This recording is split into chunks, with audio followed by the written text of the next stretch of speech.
to see you all. What a lovely, lovely evening. An end to yet another crazy, crazy week. Glad you're all here with me. It's a great evening. Be sure to hit the like button. Be sure to hit the subscribe button. Be sure to hit the notifications bell. Glad you are all here. I'm just pouring some unnamed beverage, lemon beverage that is. And yeah, let's have a nice evening chat here tonight. Why don't we do that? That'll be fun, right? Glad you're all here. Yeah, I mean, good times are happening. A lot happening in the country, a lot happening in the world, things that I'm not particularly happy about. I don't think any of us are particularly happy about. But I'm gonna give some opening remarks here. Then from there we will do our roll call, and then from there I will answer your super chat questions, and that'll be fun. That'll be good stuff. So that's the way we'll do things. I'll just do my opening remarks. I think I should get more in the center here, right? Yeah. How about that? Much better, right? So I'll do my opening remarks, and then from there, answer your super chat questions. That'll be fun, like we always do. And remember, be sure to hit the like button. Be sure to hit the subscribe button. Be sure to hit the notifications bell. Good question. Composition of the Capitol riot. All right. Just going to write these down. And yeah. That's how we'll do it. So, composition of Capitol riot. All right, so that's just how we'll do things. My opening remarks tonight are just going to be some quick news item roundups. So, first things first, you probably have seen this all over the news. This is the thing that mainstream media is jumping all over. It's not really the most important thing going on in the world or even in the United States right now, but it is worth mentioning. The National Rifle Association is bankrupt. This very important Republican or conservative organization that lobbies for loosening restrictions on private gun ownership in the United States has filed for bankruptcy in the state of New York. And the reason for that is that the New York State Attorney General, Letitia James, has been prosecuting them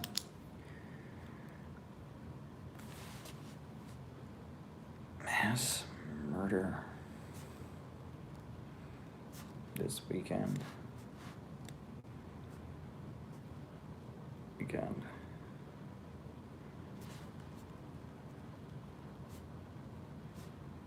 This is Browderism. So here's what's going on, right? The economy. Whoa. I'm just writing down all these super chats, right? Coalition for Inclusive Capitalism.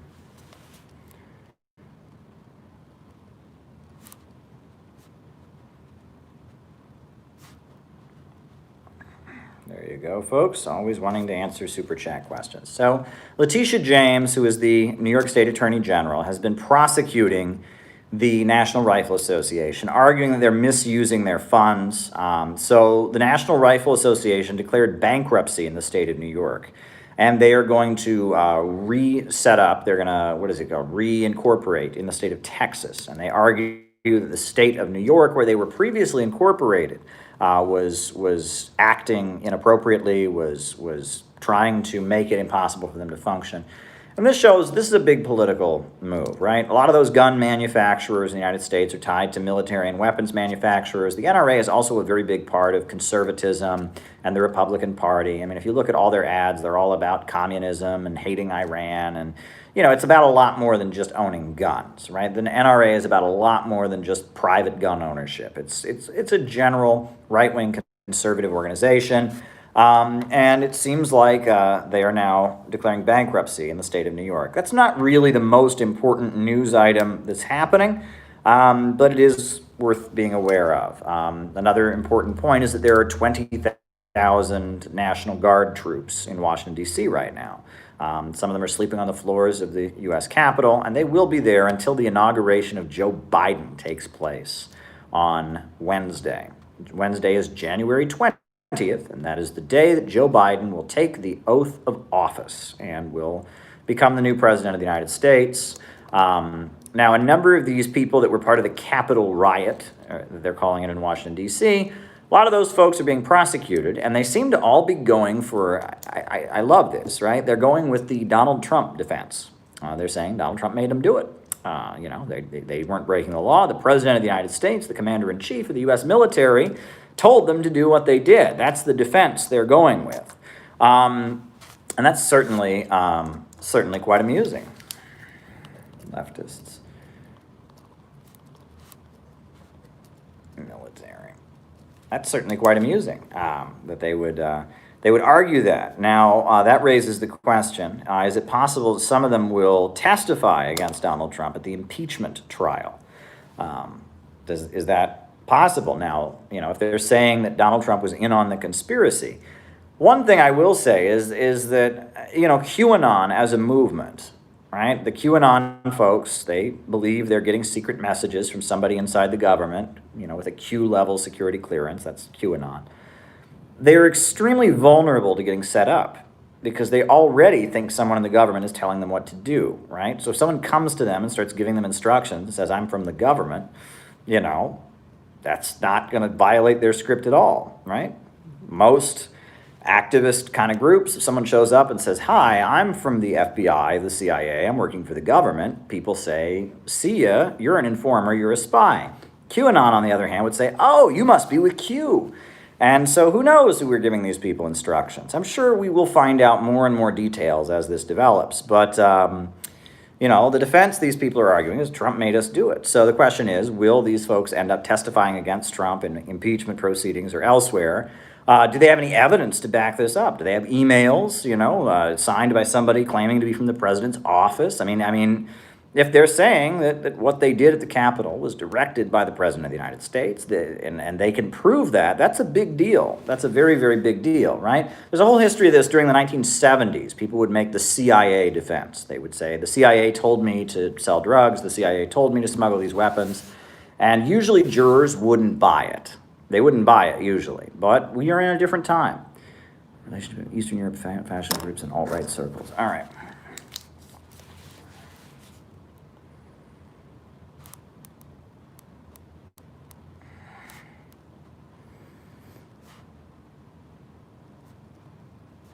So there you go.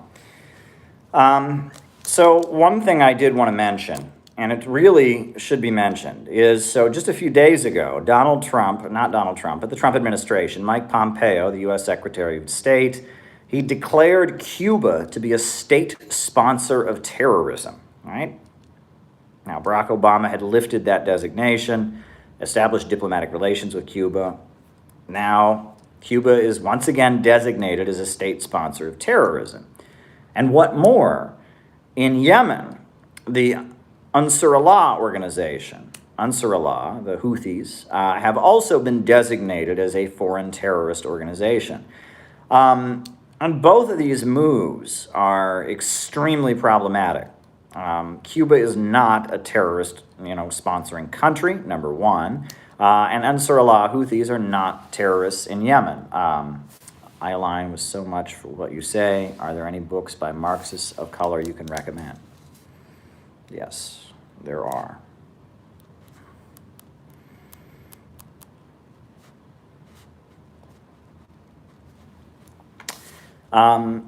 Cuba during the 1960s, Whitney Webb.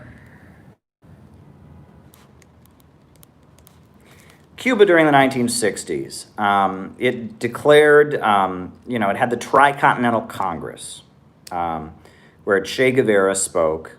And Che Guevara, he basically, he called for 2-3 many Vietnams before his death. And Cuba began supporting guerrilla warfare throughout Latin America. And the reason Cuba was doing that was because all throughout Latin America, South, Central America, you had these military juntas these military regimes that were popped up by the United States. And these were authoritarian military governments that if you advocated socialism, you got disappeared in the middle of the night and died. I mean, they would exterminate people. And it was impossible for communists to organize in the cities. In the cities in South and Central America, if anyone did anything communist, they were just killed, and they would be disappeared, they would be tortured. So the strategy became Che Guevara and others. Don't know what happened there, but it let me resume. That's nice. Che Guevara and others argued that at that point it was necessary to go into the countryside and start waging guerrilla warfare, because you couldn't organize in the cities. These military juntas aligned with the United States had all the power. And so that's what happened. And in Nicaragua, the guerrilla war was very successful. The Sandinistas came to power. They won a guerrilla war. And you had the FARC in Colombia. In Argentina, there were various armed groups. In Venezuela, there was an armed group. And in almost every Latin American country, you had armed groups fighting against, U.S.-backed military regimes and military dictatorships. And that happened all throughout Latin America. And Cuba supported those folks. Now, were those folks terrorists at that point? Of course not.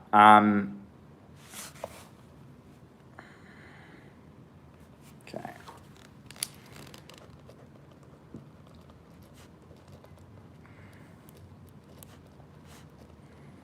No, I mean, these people were unable to peacefully organize. They were unable to build labor unions and build community groups in the cities peacefully. And so they went into the countryside and fought for the liberation of the peasantry. And that's how Che Guevara died. He was in Bolivia trying to organize an uprising of the people in the countryside.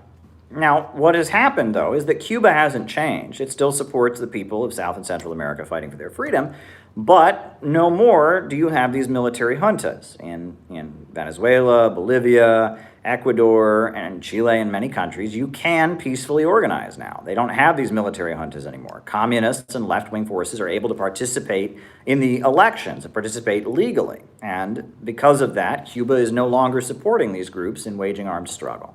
And in fact, Cuba was key in negotiating the peace treaty with the FARC, the Revolutionary Armed Forces of Colombia. And a lot of the FARC forces, they were able to negotiate, where they could join the government as an elected entity. And that was because of Cuba's efforts. Cuba hasn't really changed, right? Cuba supported the people of Latin America fighting for their freedom when they were forced to do so with armed struggle in the countryside. And it continued supporting the people of Latin America fighting for their freedom when they were able to do so peacefully through democratic struggle. And that Cuba has not really changed, okay? And that this is an important point. Cuba was never a sponsor of terrorism. Cuba has been a sponsor in the struggles of the people of South and Central America in their fight for democracy and for national liberation. At this point in history, people in South and Central America are able to fight for their national liberation. They're able to fight for it in legal ways. They don't have to run to the countryside and try to wage guerrilla warfare.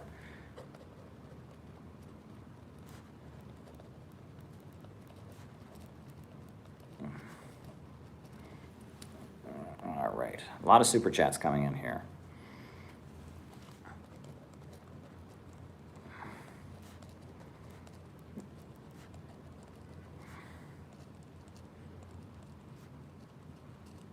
All righty. As far as Yemen, I mean, the Ansar Allah folks are not terrorists. They are absolutely not terrorists. I mean, that is utterly false. I mean, to describe the people of Yemen that are struggling for their national liberation as terrorists is completely false. And look, I mean, earlier I turned on Press TV, the TV network from Iran, and they had, an analyst from London who was on there, and she pointed out that the government in Yemen is not only the Houthis, it's not just some militia, but the government of Yemen that is fighting, leading the Yemeni people to resist the domination of Saudi Arabia, has communists in it, and it has members of the Congress Party, it has Arab nationalists in it.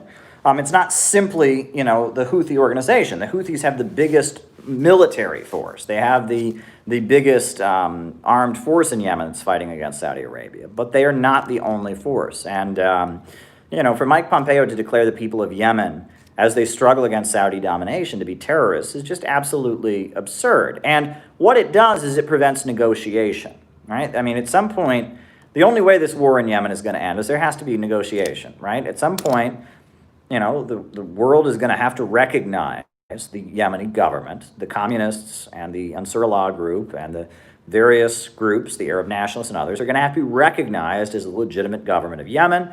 And on that basis, then a peace treaty could be agreed on. But if you declare the Houthis to be terrorists, such a peace treaty, such negotiation is not possible. Now, I believe there are probably entities within the Council on Foreign Relations and within some of the soft power, strata of the U.S. government, and even especially in Britain, I think Britain especially, that want to negotiate with the Houthis. They want to open a channel of negotiation. Well, you can't negotiate if someone is designated as a foreign terrorist. There is no negotiation with a designated terrorist organization. So this move is, again, it fits in with the pattern of killing Qasem Soleimani. It fits in with the pattern of what Israel did with the nuclear scientist in Iran. And it seems like the aim of the Trump administration is to try and do as much damage as they can to the soft power work of the Obama administration, right? They ripped up the Iran nuclear deal. They killed Qasem Soleimani. They've now declared Cuba to be a sponsor of terrorism. And they're trying to undo what the Obama administration did, what Obama really did in his second term, which was he focused on negotiating. And they're trying to undo that. And they're trying to make it so that when Biden gets in, Biden won't really be able to reverse it. They want to basically nail the door shut, prevent the ability of a new administration to come in and undo what they did. I mean, it's very unlikely that Iran will return to the negotiating table with the United States after the killing of Qasem Soleimani. They negotiated with the United States once, and the United States ripped up the deal and then murdered their top general. So, I mean, is Iran going to do that? No, right? In Yemen, right? Well, they're going to have to negotiate at some point with Ansar Allah. And, now they've designated them as terrorists. So there's going to be all kinds of, they're going to have to undo that designation in order to negotiate with them. Cuba, right? The USA established diplomatic relations. Well, now they're designated as terrorists again. And this is about differences in strategy. This is the Pentagon and weapons manufacturers, trying to undo the soft power strategy of one wing of the U.S. government. I don't know who Brandon Tatum is. I don't know who that is. I don't know who that is. So, okay. Okay. Brandon Tatum. Okay. But thoughts on B'nai Breath? Okay. We'll talk about that.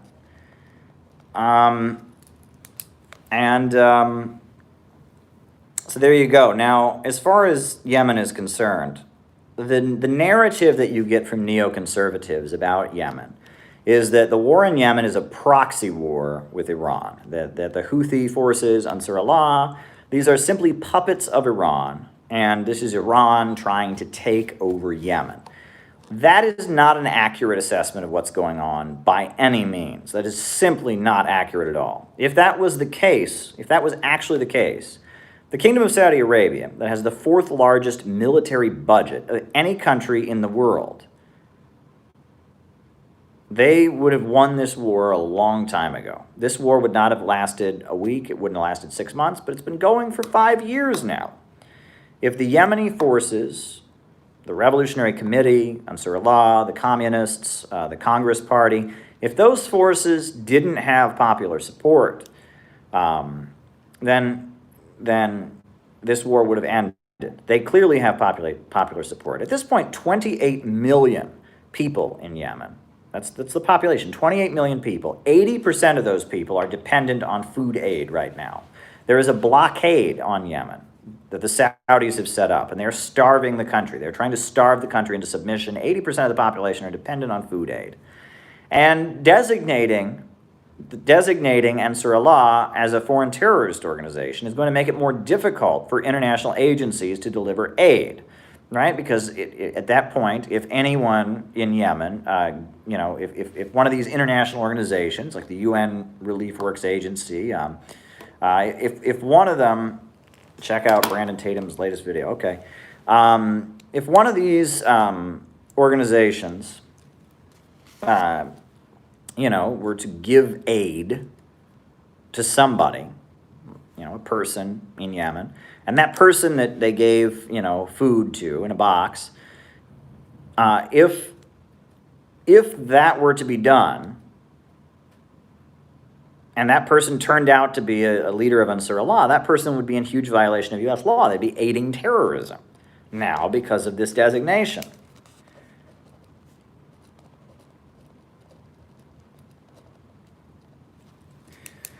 And so because of that, this makes it very difficult to give food to the people of Yemen. So this whole situation regarding Yemen is very, very, very tragic. And again, this is Mike Pompeo trying to escalate international tensions, Mike Pompeo trying to undo what the Obama administration did, trying to get the weapons manufacturers more money, trying to get in the way of the soft power wing of the U.S. apparatus, the Brzezinski folks. That's really what's going on.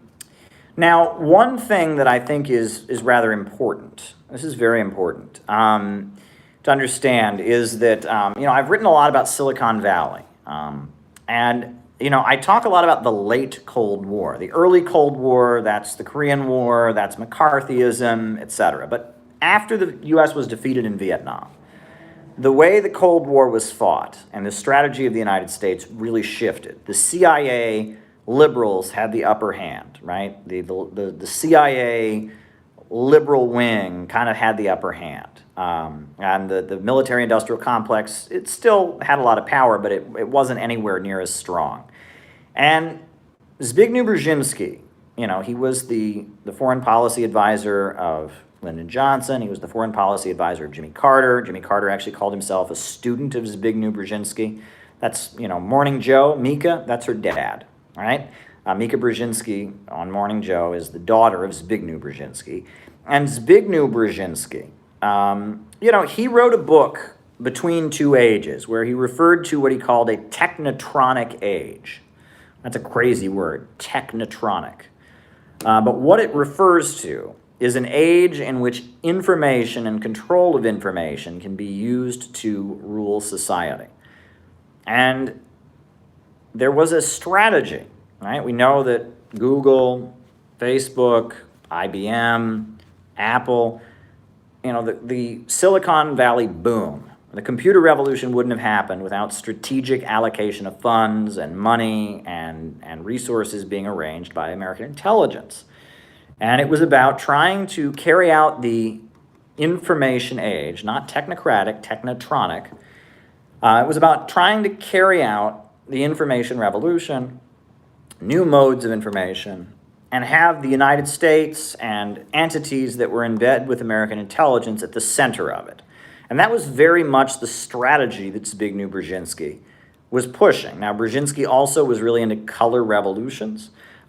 His strategy was to try and play socialist countries against each other. He was very much into trying to hijack left-wing aesthetics. He talked about Afghanistan, and he was all about arming the Saudis and arming, Osama bin Laden to fight the Soviets in Afghanistan. He was all about manipulating, Poland against the Soviet Union, Romania and Czechoslovakia against the Soviet Union. He was all about playing China and the Soviet Union against each other. Brzezinski was the brain of the late Cold War, in which the United States was able to engineer the overthrow of the Soviet Union. And that was Brzezinski's plan. And you can read, he wrote extensively. He was a very, very public voice. I'm sure he said things that were off the record, but he did a lot of very public writing. He talked about the role of Harvard and Yale and the American university system in soft power around the world, that these college students, from around the world, they come to Harvard and Yale and they fall in love with the United States. They get an image of the United States. It's so great. The USA is this great place with these liberal, open-minded colleges. So then they fly back to Azerbaijan or wherever they are, and for the rest of their life, they kind of have a loyalty to the United States, and that Harvard and Yale and these elite schools and colleges in the United States, they play a global role, and they're not necessarily for the United States. They're for kind of creating assets of American intelligence and sympathizers with American imperialism around the world. And I mean, these are important things. I was watching Brandon Tatum's live stream and asked him about a super chat message to Trump supporters, and he said he was willing to debate you. Oh, okay. Well, I'll have to look into that. I'll have to see what that's about. But there you go. I've never heard of Brandon Tatum, so I'll have to see what that's about. But I'd happily argue with. I mean, I probably will argue with him. I'll have to see who he is. That's great. I mean, I'm looking for another debate to do one of these days. So there you go. But yeah, that's an important thing. So I just wanted to give kind of an update on events, right, and talk about what's happening in the world. We're all a little bit nervous about what's going to happen. Inauguration day coming up, this impeachment proceedings against Trump. I mean, AOC is just letting us down. I mean, she's calling for government, control of the media or something, and she's calling for a crackdown on the media. That's disappointing. Thank you, Austin. And that's certainly disappointing. And I mean, at this point, Alexandria Ocasio-Cortez seems to be all about social media censorship, and that's disappointing. Not that I'm not giving up on her yet. I mean, she's in a position. She's like any politician, right? And the way politicians work, it's about who's backing them and who supports them and what can get them reelected. And she seems to be positioning herself not in a good way. But I'm not ready to abandon her and say she's a bad person. I just wish that. I mean, on international issues, she's been a bit of a disappointment as well. But I'm not willing to just, completely throw her under the bus, but I'm disappointed. I will say I'm disappointed by her latest moves. But there you go. So that's really what's going on in the world. China keeps rising. Their economy is rising. Our economy is not. They have the vaccines out there. People are supposed to be getting the vaccines. New York City is still shut down. Our economy is pretty much on hold. But there you go. I mean, we're struggling here. The United States is, between two administrations. We got the lame duck administration creating as much drama and wreaking as much havoc as they possibly can on their way out. It's a mess. It's all a big mess. But we're here, and there you go. So on that note, folks, I think that's really all I wanted to say in my opening remarks tonight. It wasn't a big speech. It was just kind of some observations about what's been going on in the world. We have a lot of super chat questions to get through, and that's good. So why don't we do the names and locations and the roll call? I'll call you out as I see you. I see Australia is already with us. Very good. Who else is here with us tonight?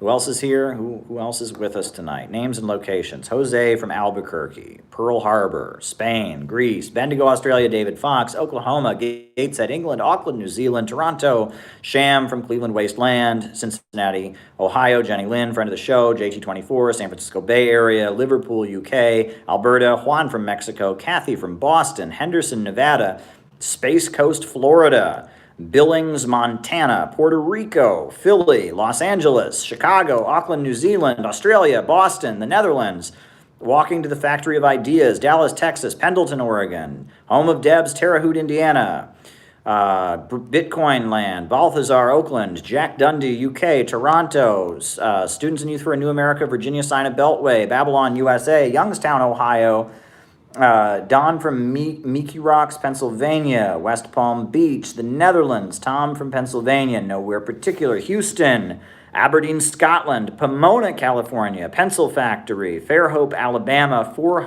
Oaks, North Carolina, Donnie Wallace, Cameron in New Haven, Leeds from the UK, Nate from Sydney, Australia, Cleveland Pirate, Alex, Worcester, Massachusetts, very, very good, Worcester, Massachusetts. I used to think it was Worcester because near where I grew up, there was a town called Worcester, and it was spelled Woostr. So there you go. But Worcester, Massachusetts is spelled in the English way. Leipzig, East Germany. Tel Aviv, Israel. Fairhope, Alabama. Providence, Rhode Island. Mohsin from Iran. Southwest Florida. Harold Sullivan is with us. Very, very good. Welcome, welcome, welcome. California. Your translator from France. Do I have a translator? Okay. Pennsylvania, USA. Very, very good. Very, very good. Excellent. Who else is with us tonight? Mantova, Italy. Mantova, Italy. There you go. Anybody else? Anybody else with us tonight? Sao Paulo, Brazil. Armando is with us. Very, very good. Glad to talk to you tonight. Yes, indeed. Yes, indeed. Oakland, someone from Oakland, California. St. Louis, Missouri, great chat as always, very good. Chicago, not so far from Greenland. South Korea, Brockton, Massachusetts, Brockton, right? Caravan from Honduras, Long Island, New York. Will Lotz is with us tonight, very good. Glad you're with us, Will. California, San Antonio, Texas. Belle Isle, Antarctica, Kendall in San Diego, Manhattan, very good. Glad to see you all here, comrades, says Hegelian Marxist. Very good, very, very good. All righty, folks. I guess we should jump into these super chat questions. What was the composition of the Capitol riot? Well, here's the thing. We need to distinguish between the demonstration that happened, which was a lot of different Trump supporters, right? It was a huge demonstration that happened in Washington, D.C. Hundreds of thousands of people, right? I think it was like 200,000 people, right? And it was Trump supporters, it was Miami Cubans, it was Falun Gong, it was Reverend Sun Myung Moon's Unification Church, it was the Shahs of Sunset Park and supporters of the deposed monarchy in Iran. It was all kinds of people who supported Trump. Then the riot was the people who broke into the Capitol, right? The people who went inside the Capitol. That seems to all be QAnon people, right? It was people that are sympathizers with QAnon. Revolutionary Spain by Marx. Problems in Spain, separatism. Okay.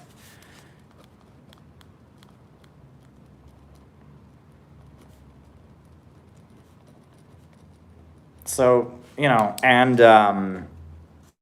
the people who broke into the Capitol, those were the QAnon kind of people, right? That's who it was. I think it's important to reach out to people you disagree with. Possible, watch Brandon's video and reach out to him. A good-hearted debate. Yes, I heard you the first time, Austin, and I'm open to debating this Tatum character. I just have to see what it is, right? And this is the first I've heard about this. So there you go. And the QAnon folks are the ones that broke into the building, right? That's who broke into the building. Whereas the rally itself, the overall rally, was a different crowd. And QAnon, that's the internet conspiracy theory, the belief that there is a secret, that they're getting secret messages from somebody on the internet who has a Q security level clearance, and that they're fighting a secret satanic pedophile ring inside the government, and Trump is on their side, and the storm is going to happen, and it's an internet conspiracy crowd, and that is who mainly the people who were inside the Capitol were.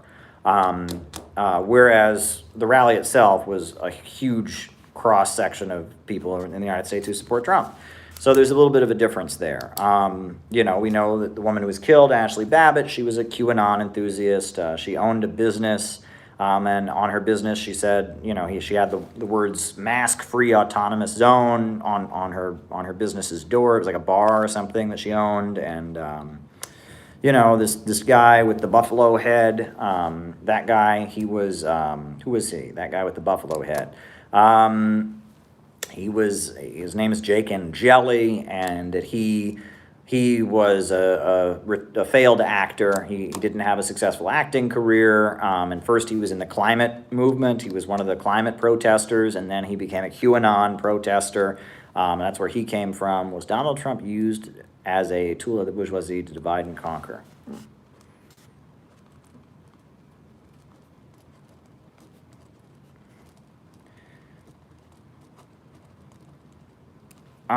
So there you go. Okay, so how do we avoid mass murder riots this weekend? Well, are there mass murder riots planned for this weekend? I don't think there are. I think DC is pretty well on lockdown. I think a lot of the protest permits have been revoked. I know that there are some fears that there may be some civil unrest on Inauguration Day. Everyone's kind of bracing for that. But yet the military is deployed in the Capitol, and the chances of that happening, I think, I don't anticipate. I could be dead wrong, right? I didn't anticipate what happened on Capitol Hill, but I could be dead wrong. But it seems to me like at this point, with everything that's happened, I don't anticipate big events happening during Joe Biden's inauguration. I could be wrong, though. You never know. Things are so weird in the United States right now. You never really know. But I believe that there is fear of civil unrest happening, at Trump's or at the inauguration of Joe Biden. But it seems like everyone is kind of, and the aftermath of what happened last Wednesday or the Wednesday before last Wednesday, everyone's kind of locked down and bracing, and permits have been revoked, and the military is going to be everywhere. And I don't think there's much of a chance that will happen, but I could be wrong. I mean, you never know. So, all right, the next question we got is, how do we keep socialism with American characteristics from becoming Browderism? Well, see, this is a point of confusion. All right, so for those of you who don't know, Earl Browder was the leader of the Communist Party of the United States. During the early 1930s, William Z. Foster was the leader of the Communist Party. He had a heart attack, and then Earl Browder kind of stepped up to be the leader of the Communist Party USA. During the Second World War, Earl Browder went very over the top in supporting the United States in its war against the Nazis, to the point that he was calling on for the elections to be canceled because he thought the elections would divide the public. He ordered all Japanese members of the Communist Party to comply with Japanese internment. And towards the end of the Second World War, he even, job creators. Towards the end of the Second World War, he even dissolved the Communist Party, and they became the Communist Political Association. And he wrote a book called Tehran, Our Path in War and Peace, arguing that the Tehran Accords showed that the United States and the Soviet Union were going to eventually merge with each other. That was Earl Browder. And after the Second World War, when it became clear the United States was on a collision course with the Soviet Union, the Communist Party repudiated Browderism. Max Blumenthal did some reporting about a guy, John Sullivan, the Capitol filming, egging people on. All right. Okay.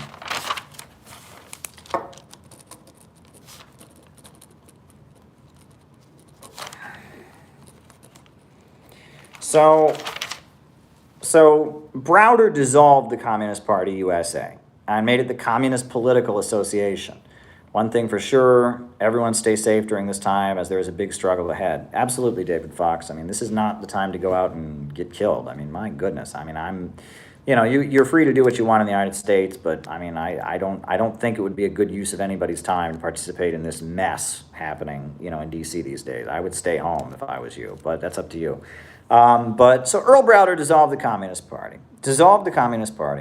And he wrote this book, Tehran, arguing that U.S. imperialism was progressive in Latin America, and Earl Browder, he took American communism in a very, very, very pro-imperialist conservative direction. He called for a permanent no-strike pledge, that the no-strike pledge, the labor unions during World War II had a no-strike pledge because they didn't want to hurt, the effort to defeat the Nazis. He called for that to be made permanent, that the unions would never again go on strike. Earl Browder did all of that. So 1945, when the Second World War was over, when the United States was moving into the Cold War mode after Roosevelt's death, the Communist Party repudiated Earl Browder, which was the right thing to do because Earl Browder had basically been turning the Communist Party into a completely social democratic and reformist organization. I mean, going to great lengths to do that. And I'm glad you like the live streams, Austin. So after that, the Communist Party repudiated Browderism. There are a lot of people who don't quite understand what Browderism is. There are a lot of people that say if you wave an American flag or talk about socialism with American characteristics, that is Browderism. That is not Browderism. That was the communist movement in general. The global communist movement was oriented to wage a popular front against fascism and to utilize the patriotic and national symbols and national imagery of various countries in a progressive way, and not to allow fascists to have a monopoly on the heritage and history of countries. And this came from Georgy Dimitrov, the leader of the Communist International. And William Z. Foster talked the exact same way during this time period. And the French Communist Party was very patriotic for France, and the British Communist Party was very patriotic for Britain. And that just being patriotic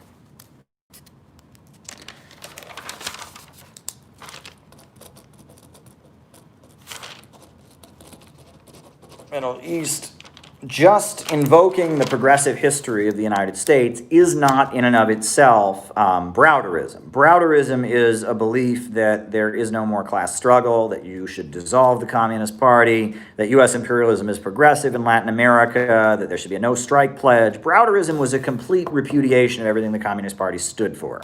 A lot of Maoist kind of folks don't get that. They want to make it sound like everything that happened during the Popular Front period, where the Communist Party was aligning with Roosevelt and supporting the sit-down strike wave and opposing fascism, that was all Browderism. And that's not a correct representation of things at all. Not a correct representation at all. Okay, Coalition for Inclusive Capitalism. Yes, we've seen, this is a wing of wealthy folks. I mean, the Rothschild family's involved in it, Rockefellers. A lot of these old entrenched folks are pushing this notion of a coalition for inclusive capitalism. Let's see what proposals they come out with. That's what these folks are all about. The ultra-rich are all about think tanks and developing policy and such. The lower levels of capital just want to make money. They're all libertarian, but, there's a more managerial wing of American capitalism. So thanks for bringing that out. Leftists in the military. Well, look, a lot of people historically have woken up in the U.S. military, right? I mean, during the Vietnam War, there were many people in the military who said, what are we doing here? Why are we fighting this war? And they started reading, trying to figure out what was going on. And a lot of people in the U.S. military became communists, right? I mean, Jane Fonda, and there was a network of coffee shops that existed near U.S. military bases during the Vietnam War, where GIs would go to seek out information about Vietnam, about what was going on in the world, and there was the American Servicemen's Union that was formed, and it was led by members of the Workers' World Party, and it was an attempt to unionize the U.S. military, led by Andy Stapp. And there was the Vietnam Veterans Against the War, the VVAW, that was started by John Kerry, actually. John Kerry, of all people, who's now, who was Secretary of State under Obama, ran for president. He started Vietnam Veterans Against the War, and eventually the Vietnam Veterans Against the War, most of their members merged into the Revolutionary Communist Party, the Maoist group. And Jane Fonda hung out with VVAW. And VVAW tended to be a little bit wealthier than the American Servicemen's Union. So you had two big organizations made up of U.S. military people, Vietnam Veterans Against the War, American Servicemen's Union, that were communist groups, right? I mean, the American Servicemen's Union was run by the Workers' World Party. The VVAW was run by the Revolutionary Union, which eventually became the Revolutionary Communist Party. And so that shows that that this kind of outreach works. When there's a big war like Vietnam and a lot of people don't want to fight, that's a moment for education where people can wake up. And within the U.S. military itself, there's a lot of people in the U.S. military who don't like these wars. There's people I went to high school with, and I would see them on Facebook. They'd be in Afghanistan, and they'd be like, I hate this. Why am I here? I don't want to be here. Well, investigate, educate yourself, find out, what this war is really about and why you're there. I'm not opposed to that. I heard my whole life, I heard this story. I heard it over and over and over again, that you should never protest a war ever again. Never should you ever protest a war. Because during the Vietnam War, there were these people who were protesting the war, and they would see soldiers coming back from Vietnam, and they would spit on them. And that was so awful, and it was disrespecting our military men, and that's why no one should ever protest anything ever again.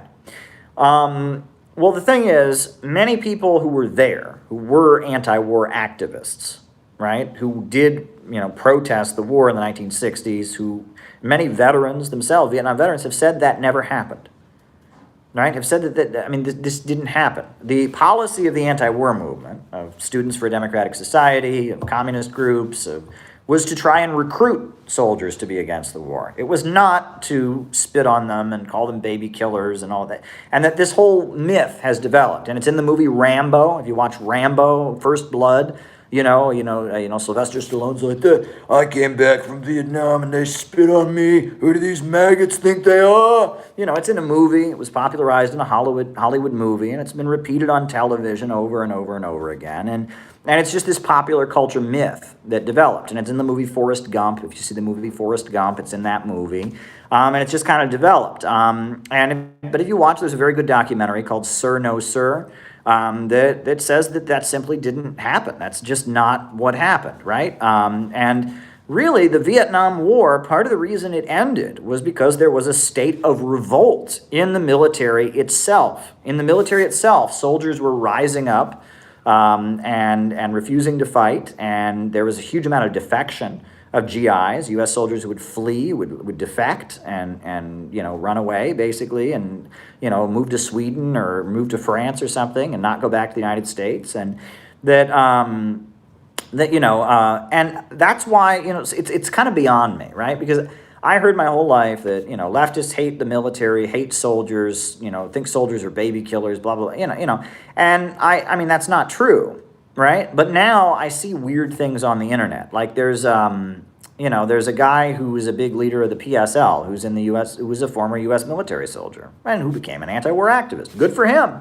But then I see people on the internet like attacking him, like he's a bad person. I'm like, wait a sec, what? And it's pretty wild. There's a beautiful photo from 1976. A beautiful photo from 1976. There was a protest called by the Revolutionary Communist Party, the Maoist Party in the United States, in Philadelphia. It was to protest against the bicentennial celebrations. 1976 was 200 years since the U.S. declared independence. It was the bicentennial, 200 years of the United States. And they had a protest against it, the RCP, and their slogan was, "We've carried the rich for 200 years, now let's dump them off our backs." And at that march, they had a big contingent of veterans, of active, veterans, people who'd fought in Vietnam and other wars. And they had a banner at their march that said, "We won't fight another rich man's war." And it's a beautiful photograph. And these are all veterans, most of whom were friendly to the Revolutionary Communist Party, right? And that there are a number of Vietnam veterans who became allies of various communist groups, right? And so, the representation, that people have of that era is I mean, not that there's plenty of right-wing conservative Vietnam veterans, absolutely. Are there plenty of Vietnam veterans who have mixed feelings? Yes, I mean, it's so many Americans, 58,000 Americans died in Vietnam. I have a cousin I never met because he died before I was born in Vietnam. When I was a kid, I went to the Vietnam Wall and we found his name, and we have like a, what do you call it, where you get a crayon, and I have somewhere, probably in my parents' closet or something, there's, the name of my cousin that I got from the wall, right, from the Vietnam Wall. So, it was a cross-section, Americans, black, white, Midwestern, Southern. There was a draft back then. Now we have a poverty draft where people join the military for economic reasons because they don't have job opportunities, they can't afford to pay for college, and they join the military. Back then, there was a draft, right? And it started out that basically, unless you had an excuse, like you had a wife and kid or you were going to college, you automatically went in. And then it was by your birthday, right? They would draw birthdays, and that's how they got people. They would draw the birthday. Everyone born on this day had to go into the military. But back then it was a draft, and so it was a kind of a cross section of U.S. society, who went and fought in Vietnam. So there you go. So I mean, I think that there are a lot of people in the U.S. military, in the lower ranks of the U.S. military, who want to know what they're there for and are very open to hearing anti-imperialist narratives. Plus, on the other side of things, I think that there are a lot of people in the U.S. military brass who are also a little bit confused, right, about what the hell we're doing, arming Al-Qaeda in Syria and in Libya. And if you listen to what General Michael Flynn, some of the statements he made, right? He was totally a war hawk against Iran, but listen to some of the stuff he said about Syria. Tulsi Gabbard represents much more than herself, right? Tulsi Gabbard's not a socialist, not a communist, not really an anti-imperialist even, but, the way she talked about Syria, the Stop Arming Terrorists Act, I mean, she represented much more than just herself. I think there are people high up in the Pentagon who agree with Tulsi Gabbard. So I don't think our orientation as leftists should be to just completely hate everyone who's ever been in the U.S. military. Rather, the orientation should be that U.S. imperialism is wrong. I would certainly discourage anybody, if somebody came to me and said, hey, I'm thinking about joining the U.S. military, I would discourage them from doing it, not necessarily on a purely moral basis, right? I mean, I would think that, becoming a foot soldier for U.S. imperialism is not the most moral thing to do, but at the same point, I mean, soldiers get treated horribly. They test drugs and chemicals on them. They get paid very badly. They get ripped off. They get traumatized. U.S. soldiers, for people that there's all this grandstanding from politicians. We love the military. They really get treated very, very, very badly. At the end of the day, the military, the way that the Americans are treated, the Americans in the military are treated pretty awfully near U.S. military bases. It's one of the saddest things. And near the military bases, they have all kinds of businesses that are set up to rip off soldiers, right? They have car dealerships that'll sign you rip-off car loans that are specially designed for soldiers. They know how soldiers get paid, and they rip them off. The way these guys get paid, the way that they get treated, the way they get promised all kinds of benefits and don't get them. It's really, and a lot of times people join on the basis of they want their college to be paid for, and then it doesn't get paid for. I've heard stories of guys, they have the option. They're in for so many years, and they can't leave, but then when that time is up, they have the option of, re-signing up. And if they don't re-sign up, they don't get an honorable discharge. They get a less than honorable discharge. And it's like retaliation for not re-signing up. That happens in the military a lot. And so if you don't get a full honorable discharge, you don't get any benefits when you get out. So they've been in for, they've done their 2 years, 4 years or whatever, and it's time for them to leave, and then they're basically compelled into staying again under the threat that they won't get an honorable discharge. That's awful. That kind of thing is awful. And why can't we sympathize with these guys? The politicians are always talking up and down like, we love the military and protesters are bad. They don't, well, why don't we talk about how bad the military actually gets treated? Look, there would not be veterans benefits if it weren't for the Communist Party.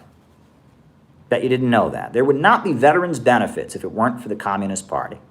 The Communist Party USA built a very, very important event in U.S. history, the Bonus March, right? During the 1930s Great Depression, there were millions of veterans of World War I who were homeless and hungry, and James W. Ford, an African-American communist who had fought in World War I, a veteran himself who was a communist, he and other veterans, they formed the Bonus March, and thousands and thousands and thousands of veterans occupied the National Mall in Washington, D.C. to demand veterans benefits.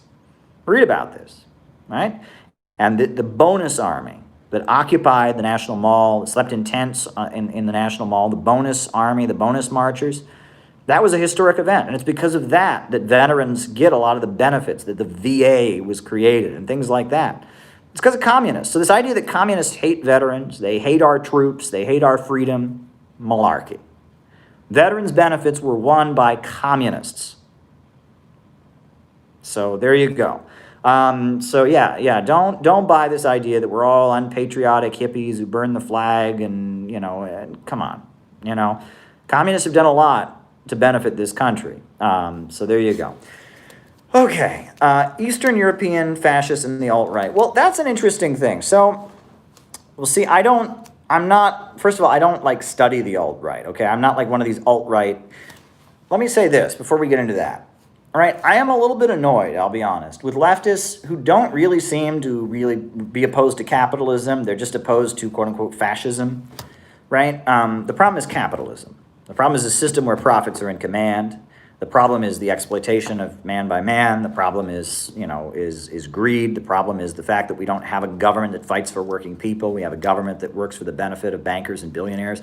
That's the problem. The problem is not just that everything's fine. There's just these group of bad people called fascists. And so we have to be everywhere looking for fascists. And if somebody has a position about Iran that I don't agree with, they're a fascist. And someone says something about Israel I don't agree, they're a fascist. And you have a list of everything bad, who's a fascist and who's not. What? You don't want to vote for Biden, you're a fascist. Yeah, this is stupid, okay? Right? It's opposing fascism. Good. I'm against fascism, right? And fascism is where capitalism naturally goes in a crisis. Fascism is a symptom of the bigger problem, which is capitalism. And this stupid never talk about socialism, never talk about communism, definitely don't ever talk about class struggle and economics, because that makes you a fascist. We should all just focus on this anti-fascism stuff. It's getting a little old, honestly. It's getting a little old, and I'm a little bit tired of it. What can we do to help promote your content? All right.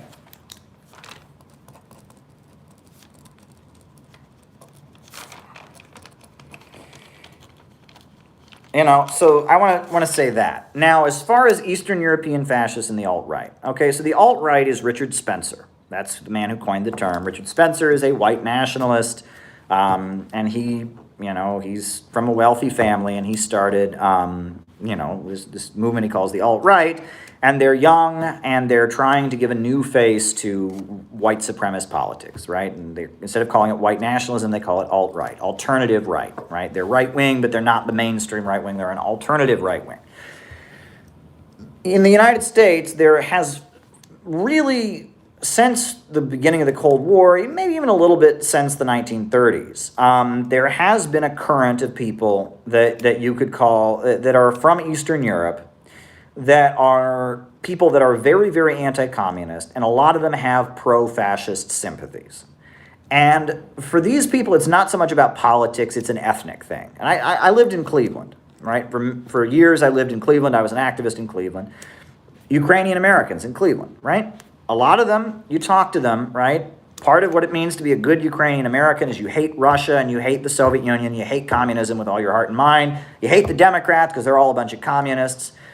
And if you press these folks a little bit, right? Now, they don't come out and say it, but if you say to them, gee, didn't the communists defeat fascism?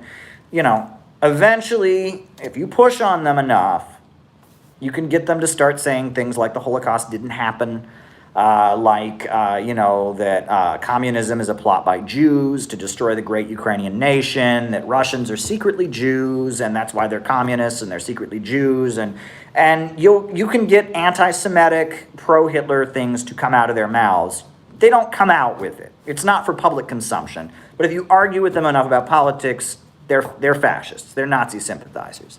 Okay, they don't say it publicly, and they're careful. And, the Ukrainian community in Cleveland, they were the most like that. And, but there are Hungarians that are like that really like Cardinal Mindszenty, who was was a fascist sympathizer who led a Hungarian uprising in 1956. And if you say to them, well, gee, didn't Cardinal Mindszenty, didn't he really like Hitler? And they'll be like, well, Hitler was trying to save Hungary from the evil Nazis. And, there was a guy in Cleveland who ran for office as a libertarian very frequently. His name was David Macko. And David Macko was a libertarian candidate. We used to call him Wacko Macko.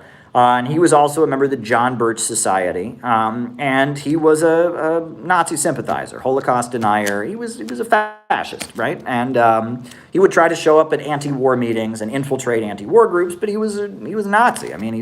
He was a Nazi. I remember we would go around, it's the anti-war meeting, we're sitting there eating our cookies, what group are you from? I'm from the Quaker Peace Council. Oh, I'm from the Socialist Study Group of the college here. And they come to him and he'd say, I'm here to stop the neocon Bolshevik Trotskyite agenda. It's like, okay, all righty then. It's just, this guy was a fascist, right? And that, one thing I will say that was a connection between these far-right groups from the regular U.S. far-right, alt-right, and the Eastern European ethnic associations was that they all voted for Ron Paul, right? Ron Paul, who, hangs out with neo-Confederates. And, I agree with Ron Paul's non-interventionism. And I don't think Ron Paul is himself a fascist. I think he's just an honest libertarian. But, especially in the 90s and early in his career, he was friendly with the John Birch Society and people like that. He's not a fascist, but he's right-wing. Ron Paul is right-wing. He tried to reinvent himself as just a libertarian, but he's right-wing. Right, and Ron Paul, they all voted for Ron Paul. And, all the people on the alt-right back then were all for Ron Paul, and all the Eastern European far-right activists, were all for Ron Paul. So there's some overlap. But ultimately, the alt-right, Richard Spencer, people like that, they are, they tend to be U.S.-born white Americans who get into this weird, hyper-intellectual, racist place, and they're obsessed with racism. Right, and it's, they're just, it's this internet community of people that are obsessed with racism and have racist views. And they tend to be U.S. born, only speak one language, which is English, and they don't really care about anything else, right? They're just kind of like, we are racist. And that's kind of what they're about. They are racist. And, you know, they want to talk about race. They want to build a white homeland or a white ethno-state, and they're anti-Semitic, and they're racist, okay? The Eastern European communities, it's more like they have a narrative about their home country, right? It's kind of like Miami Cubans. I mean, Miami Cubans don't tend to be like this, Cuba was not in the center of World War II, but you know, they have a narrative where the Nazis were the good guys in World War II, the evil Soviets were the bad ones, so it's a little bit of a different thing. But you know, David Duke, when he was running for president on a white supremacist ticket in Cleveland, I believe he spoke at, I think it was the Ukrainian Society or the Lithuanian Society or something like that, and there was a scuffle and some leftists got arrested. And so there is some overlap here between Eastern European far right and alt-right, but they're not the same. They're two different communities. They're two completely different communities, I think, and that one is about ethnicity and loyalty to a particular country in Eastern Europe and a historical narrative associated with that country, where Nazis are the good guys and communists are the bad guys. And the alt-right is a community of you know, young white males from the United States who have white supremacist ideas. They're not the same. They're a different milieu, I guess, but overall there's some overlap, I mean, in how they see the world. Let me put it that way. One thing that I will say drives me crazy is that when I was living in Cleveland, I would complain to people many times. I would say, you know, these Ukrainian people are walking around saying Hitler was right in World War II. These Hungarians are walking around saying Hitler was right in World War II. These Lithuanians and Latvians are walking around saying Hitler was right in World War II. And I would complain about this to people, like, they're Nazis. And people would say, well, you have to understand, they lived under communism. And communism is so bad, Caleb. Communism is so evil that it would confuse you to like. People gave them a pass. If a white American was walking around saying, I love Hitler, I love not, people would immediately go, you're a scary racist, get the hell away from me. But, you know, if somebody's from Lithuania or Latvia, they go, oh, well, you know, communism is just so evil, and the Soviet Union and Russia are just so evil. It's okay for you to be a Nazi if you're from Ukraine. It's okay for you to be a Nazi if you're from Poland. I mean, and that double standard drives me crazy. And it shows how deeply entrenched anti-communism is in the United States. I mean, it's really deeply entrenched. I mean, the anti-communism is so deeply entrenched in our culture that bothers me. All right, anyway. Okay, books by Marxists of color. One of the most educational books I ever read on the history of communism in the United States was Black Radical by Nelson Peary. Nelson Peary is an amazing writer. African-American man, was in the Communist Party USA. He fought in World War II. After World War II, he came home and he joined the Communist Party. He was kicked out of the Communist Party because he refused to abandon the Black Belt thesis. And so he eventually ended up starting a Maoist group called the Communist Labor Party. Nelson Peary is one of my favorite writers. Nelson Peary wrote a very good book called The Future is Up to Us, which is about the computer revolution and the implications of the computer revolution for socialism. Amazing guy. So if you're looking for an amazing African-American writer from a communist perspective, Nelson Peary is very good. Now, there's another writer, a little bit older than Nelson Peary, but from a similar background. It's a guy named Harry Haywood. And Harry Haywood was a leader of something called the African Blood Brotherhood. And this was an armed self-defense group during the 1920s of African Americans who fought against the Klan. And the African Blood Brotherhood eventually merged into the Communist Party. And so Harry Haywood published an autobiography. It's called Black Bolshevik. And it is his memoir of being a leader of the Communist Party in the 1930s, eventually getting kicked out of the Communist Party and becoming a Maoist in the 1970s. It's very good. It's a very, very good memoir. Also, there's a very good book by, Ben Davis. Benjamin Davis was a Communist Party member who was on the New York City Council in the 1940s. He was on the New York City Council, Benjamin Davis, and after he was on the New York City Council, he went to federal prison for being a communist. They put him in prison for being a member of the Communist Party. And he wrote a very, very good autobiography called Communist Councilman from Harlem.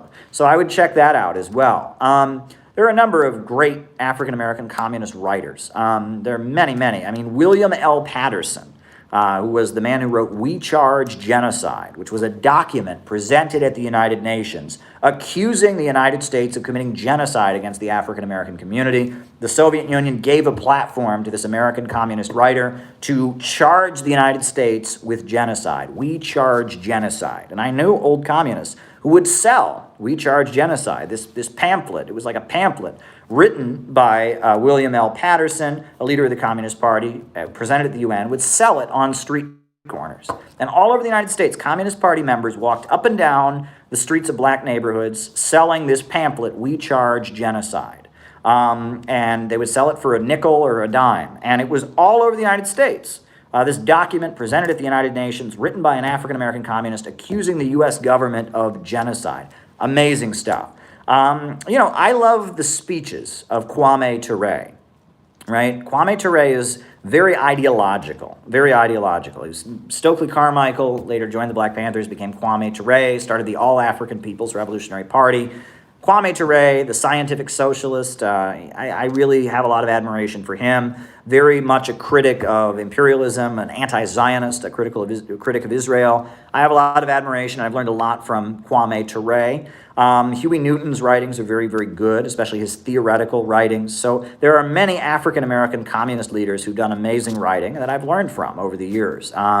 So thank you for asking. Very good stuff. I mean, there's actually a very interesting historian who writes on the history of American communism, Robin D.G. Kelly. And he wrote a book called Hammer and Hoe, and it was about the Communist Party of Alabama in the 1930s and how the Communist Party recruited very heavily among African Americans in the 1930s. And this book, Hammer and Hoe, is very, very good. And it's a very detailed academic history of the Communist Party's role in the black community in the 1930s in Alabama. Very good stuff. There's a very important leader of the Communist Party in the 1930s. He has one very good pamphlet that's available, You Cannot Kill the Working Class. He was actually sentenced to death for preaching communism to the black community. Angelo Herndon was his name, Angelo Herndon. He wrote a very beautiful pamphlet called You Cannot Kill the Working Class, which was about how he became a communist, why he was put on death row. And the Supreme Court eventually freed him. But he was on death row because in Alabama they had a law that you could not incite black people to revolution, and that was punishable by the death penalty. So he was handing out leaflets for the Communist Party, and they tried to give him the death penalty in the South. Angelo Herndon, and he wrote this beautiful pamphlet, from prison called You Cannot Kill the Working Class. And it's beautiful, and it talks about how the Communist Party organized to bring white workers and black workers together. Black and white, unite and fight. It's really powerful stuff. So Angelo Herndon is very amazing too. All right. Whitney Webb. I love Whitney Webb's work. I've learned a lot from it. She's an expert on the Epstein case and what's going on there. She's very much an anti-imperialist. I believe she's based in Chile. I love Whitney Webb and her work. I've learned a lot from it. And again, this isn't an endorsement of everything she's ever said, okay? And we do too much of this, but, I have a positive feeling about her. All right. How do you combat feeling alienated? Well, it's very difficult during this pandemic. It is very, very difficult. During the pandemic, right, we're all kind of isolated. We're all social distancing, and it makes it difficult.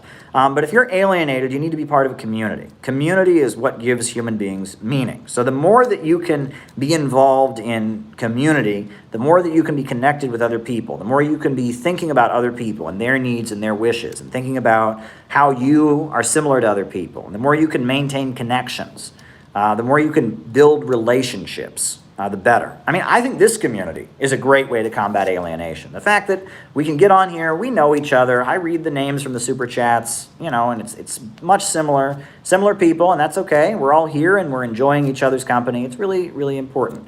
I don't know that name, Matthew, I don't know that name. So, all right. Japanese fascists during World War II. Well, the Nation of Islam, it is documented that they got some support. Elijah Muhammad got some support from Japan during World War II. And, the Nation of Islam very much felt that, black Americans shouldn't go fight and die and kill other non-white people. And so they were sympathetic to Japan during World War II. You know, I mean, some people allege that Trotskyites were. I don't quite buy that. I've never seen any concrete evidence that American Trotskyites were sympathetic to Japan. I think they were confused about the nature of World War II. They didn't understand it was a global fight against fascism. I think the United States was right in World War II. I think the Communist Party was correct in supporting the U.S. government during World War II. I would have fought in World War II against fascism. I think the Communist Party went a little bit over the top in how they supported World War II. You know, they didn't have to support internment. You know, they didn't have to dissolve. You know, Browderism was wrong. But the overall policy of you know, supporting the U.S. government in World War II was correct. And what I think is interesting is that, you know, I mean, okay, there were some black nationalists who were sympathetic to Japan during World War II because of the way the black community was treated in the United States, and I understand, I don't understand, but it makes sense why they would be confused and take that position. You know, but that, I mean, I don't know, you know, Japan's allies got, I mean, didn't they put the emperor on the throne in China? Didn't they restore the emperor, right? I believe they restored the emperor, right? They tried to claim they were restoring the emperor in China when they weren't. It was just they were using him as kind of a puppet to say they weren't really occupying China. They found the emperor and like pretended he was on the throne. They did stuff like that, right? So, you know, I mean, Japan did have a network they had some people who supported them around the world. For the most part, they didn't, though. I mean, it was just, yeah, I mean, whatever. You know, it's funny because, well, never mind. Okay, next point. All right. Is there a danger of Trump starting in a war with Iran before he leaves office? I mean, it's possible. Again, we are in this weird time where nothing seems off limits. The U.S. not develop a social democratic like other. Okay. Why? No.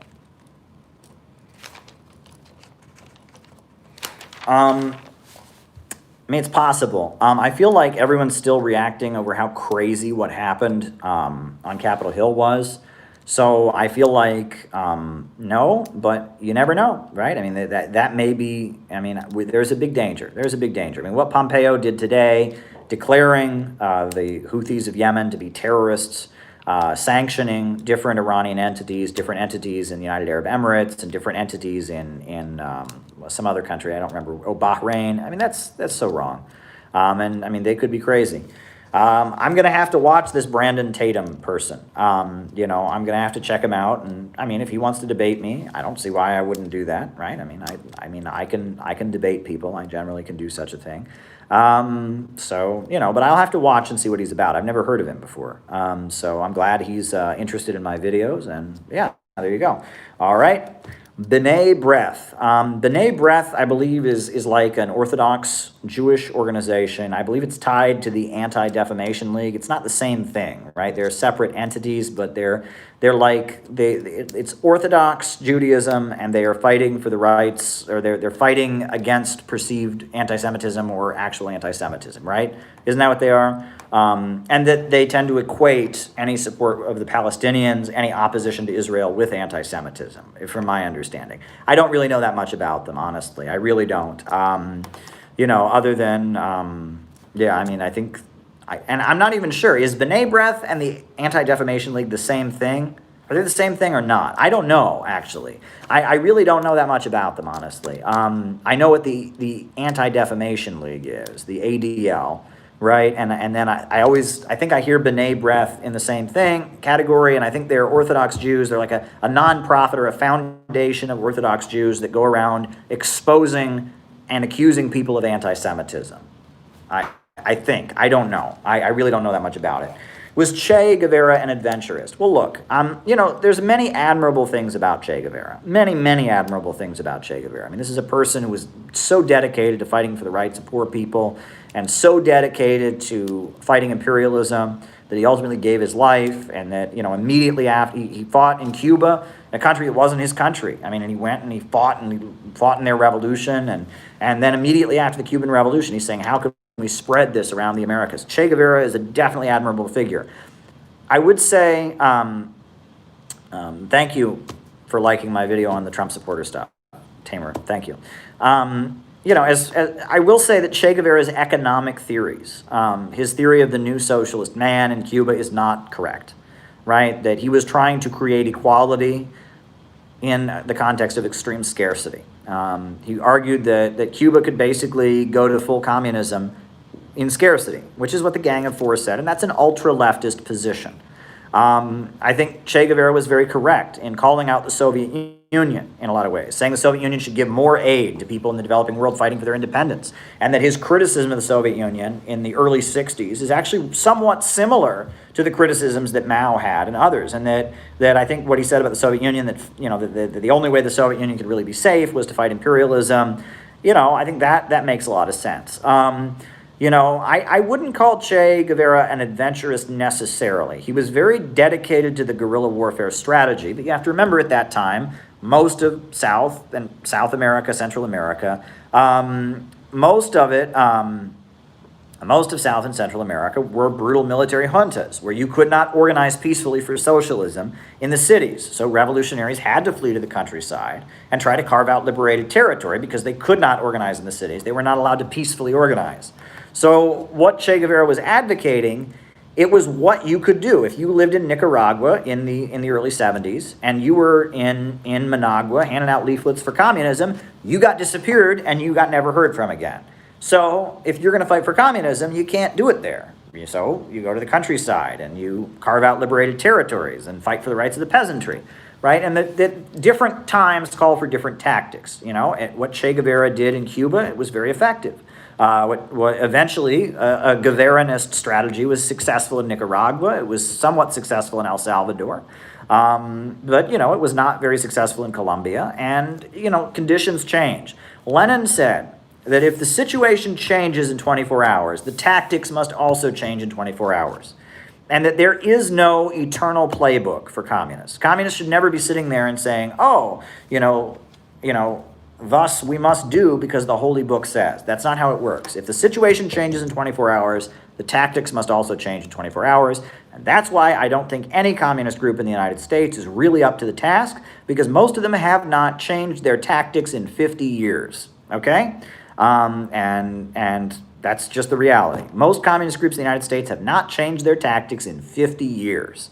And that's why I'm not in any communist party right now, but I am trying to build a think tank to facilitate a reorientation of socialist thought, the Center for Political Innovation. I'm trying to build this think tank to try and reorient the socialist movement in a new direction, to engage in political innovation so that we can actually get socialism in the United States, so we can actually dismantle U.S. imperialism. There you go. Someone wants me to talk to Yadira again. Oh, she's a Cuban-American. She's got a radio show. I talked to her. Yadira Escobar, I think was a great conversation. I would talk to her again, sure. All right, Revolutionary Spain by Marx. I haven't read Revolutionary Spain by Marx. I have read Frederick Engels wrote an essay criticizing the anarchists of Spain, the Bakuninists. And he talked about how there were revolts taking place in Spain that were led by Bakuninist anarchists. And in that essay, Engels criticizes the tactics of the Bakuninist anarchists and why they were not working in Spain. But I have not read Revolutionary Spain by Marx. I should check that out. Was Trump a tool to divide and conquer? Well, yes and no. Trump, I feel like the reason Trump took office, the reason Trump was allowed to take office, and the reason Trump was able to be successful was because there is a big gap in U.S. society.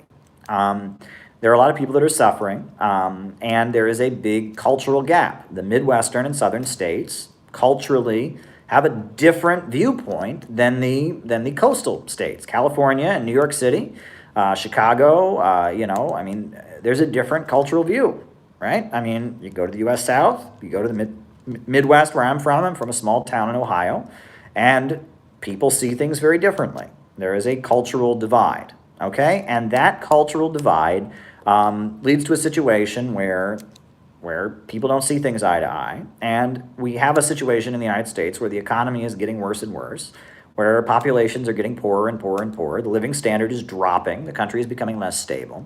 Obama came in and tried to reassure the black community that they were being heard.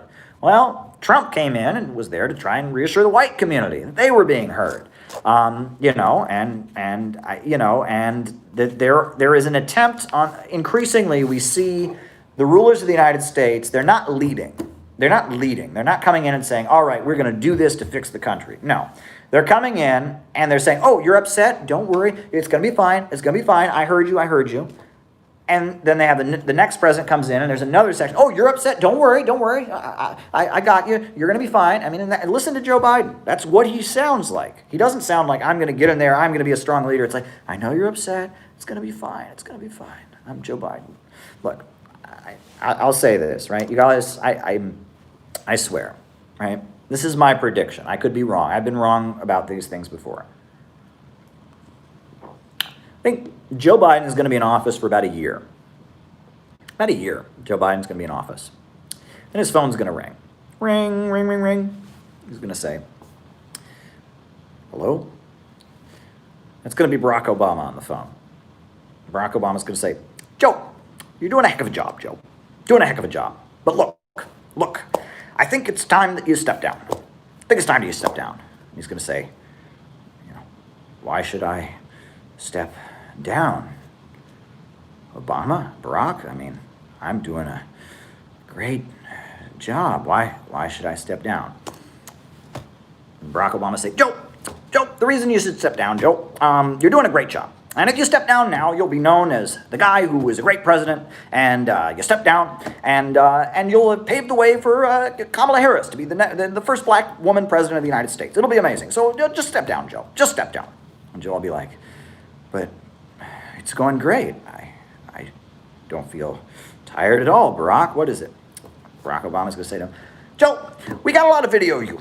Look, I didn't want to be the one to say it. Look, I don't want to be the one to say it, but we got a lot of video of you, sniffing the hair of young girls and doing some inappropriate things. And, you can step down now and be remembered as the top upstanding grandfatherly guy who saved the country from the pandemic. Or you can step down now and it can be a sex scandal. It'll be really awful. So why don't you just do it the nice way?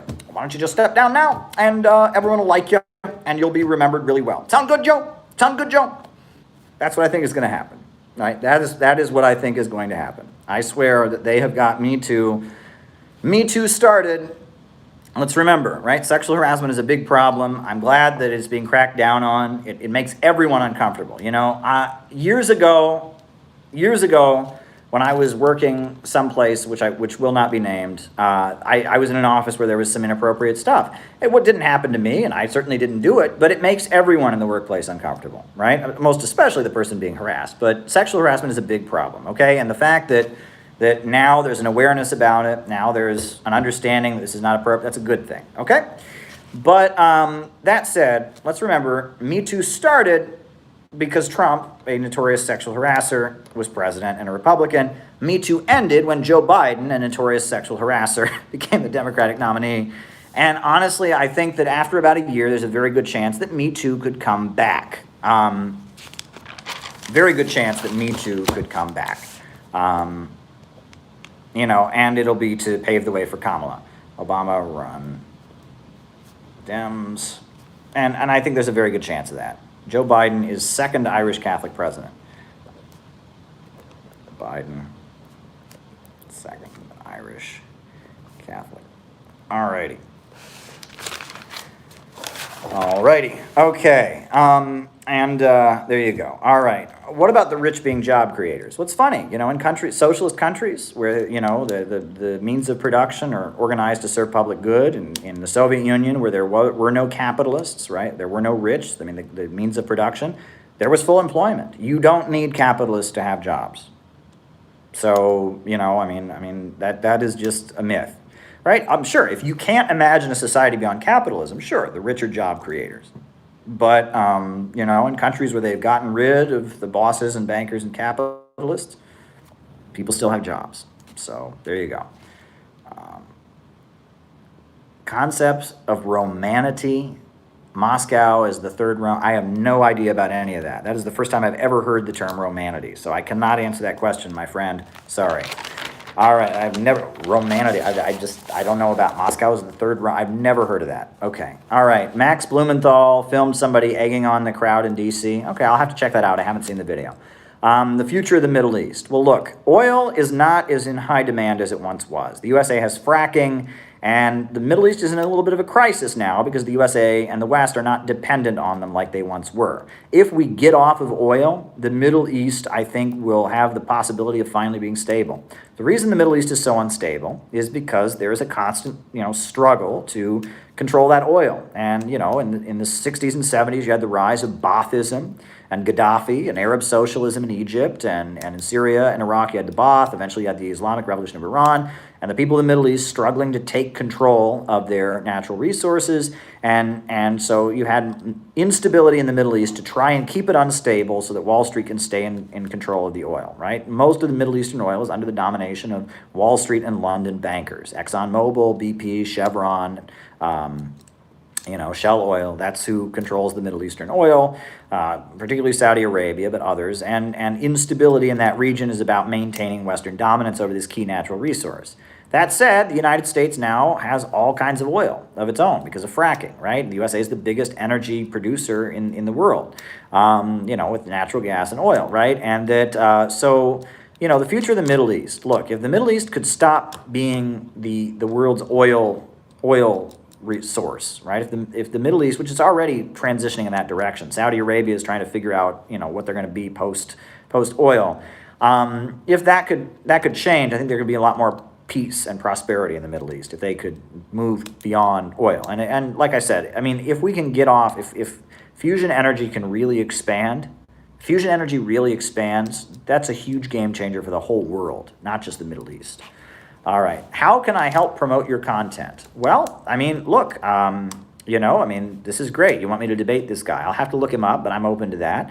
Post it around Reddit, post it around Facebook, write reviews of my books. That's really important on Amazon, or make videos reviewing my books. That's really, really important.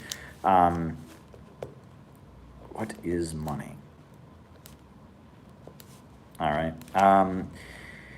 Write reviews of my books. That's one thing you can do. Go to your local library and request my book. Go to your local bookstore and request my book. Make videos in response to what I've said. Make videos about concepts that I talk about on here and cite your source. Be part of the Center for Political Innovation. We have weekly calls, Zoom calls, where we're planning things out. We're going to be having in real life events as soon as we possibly can. Take clips of these lives that you like, cut them up and post them on your channel, or on TikTok, or on Twitter, right? There's plenty of things you can do to advance my content. So there you go. Buy my books in bulk and distribute them in your neighborhood. Pass out leaflets with my information on them. And there's plenty of things you can do. All right, globalist, banker, anti-Semitic.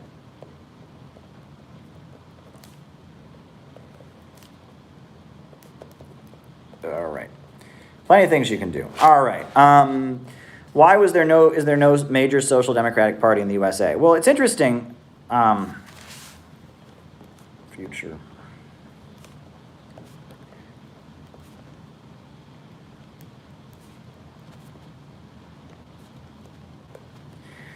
All right.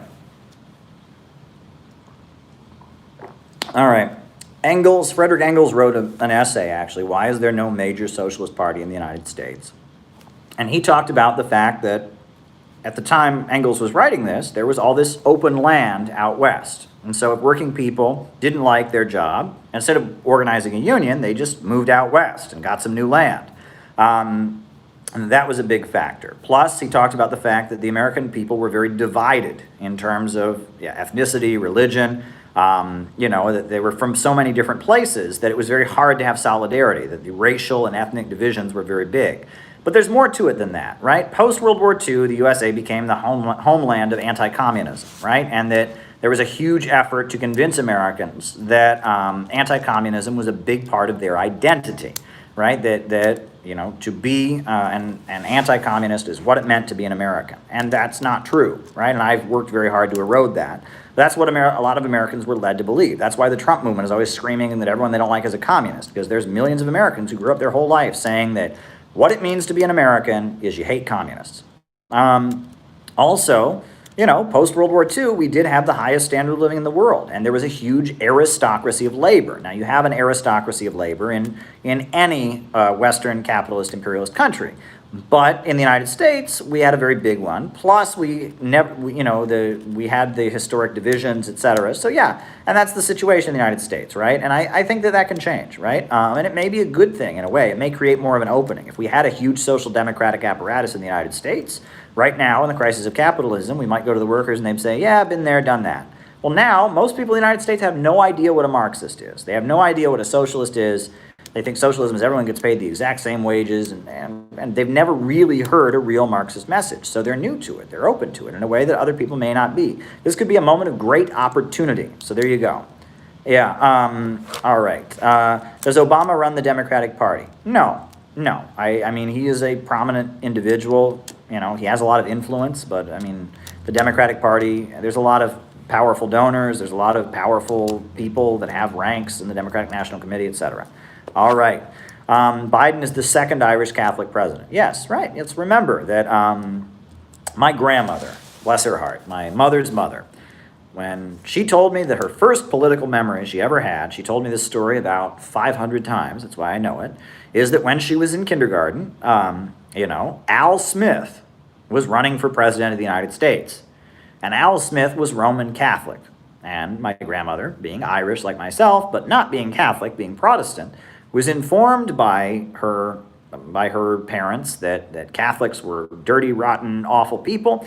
And so she said she remembered being in kindergarten and telling everyone that she knew, don't let your parents vote for Al Smith. He's a Catholic, and Catholics are bad. Thank you, Alice, for the super chat. Catholics are bad. There used to be a lot of anti-Catholic bigotry in the United States, right? They called them papists, and they argued that if you were Roman Catholic, you were loyal to a foreign government. You were loyal to the Vatican, and you were a traitor to the country. You weren't a real Christian, and that the goal of Catholics was to Catholics moved to the United States to have big families with lots of children so that eventually the USA could be colonized by the Pope. This was widely believed. People believed this across the United States. That's disgusting bigotry, and it's not true. When John F. Kennedy became the first Catholic president of the United States, that was a big deal. That was a very, very big deal. And it was a big deal. Catholics in the United States tend to be urban. You have urban Catholics, right? I mean, it's funny. I'm Irish. I've got red hair. I look Irish, but culturally, I couldn't be further from urban Catholics, right? In New York City, there's a lot of Irish Catholics and Irish people, right? New York City Irish guys, they're cops, they're firemen, they drink lots of alcohol, they get in fights, and that's not how I grew up. I'm from a rural family. My mother's family did not believe in drinking at all, right? They believed that drinking alcohol was immoral, and they were deeply religious, and they were very, very religious. And, my father's family is from the South, a little bit different, but still rural. They're not urban folks, they're rural people. And, I am Irish ethnically on both sides, but I am an Irish Protestant, right? And Irish Catholics tend to be urban, right? And they tend to be involved in, police, fire departments, city government, judges, lawyers, and that goes back to the fact they were the paddy rollers. Let's remember that during the time of slavery, the Irish were used as the slave catchers. They were it was like an ethnic group. Irish Catholics were brought to the United States. They didn't have the same rights as non-Catholics, as Protestants did, but they were not slaves, so they were able to play the role of slave catchers, and they had what they called the paddy rollers, which were slave catchers that they formed. And the Irish Catholics in the United States have suffered historically. During the Mexican-American War, right? Do folks know the Mexican-American War? So before the U.S. Civil War, there was the Mexican-American War, and that was the USA seizing Texas from Mexico, right? And it was a war for slavery. It was basically the United States, the slave owners wanted a new war. Abraham wanted a new slave state. They wanted Texas. And Abraham Lincoln, he called it the most unjust war ever fought. Ulysses S. Grant, who fought in the war, said it was wrong and it was horrendous. A lot of American progressives went to jail to oppose the war. I believe Henry David Thoreau refused to pay his taxes in protest of it, and Ralph Waldo Emerson, and it was all the progressive people in the United States opposed the Mexican-American War. Well, during the Mexican-American War, there were a group of Irish Catholics who were drafted to fight in the war. They were on the U.S. military's side, and they were Catholic, but the U.S. media was justifying the war against Mexico on the grounds the Mexican government were Catholic. And the U.S. military was raping nuns and burning down churches and massacring all kinds of people, in Texas, which was Mexico at that point.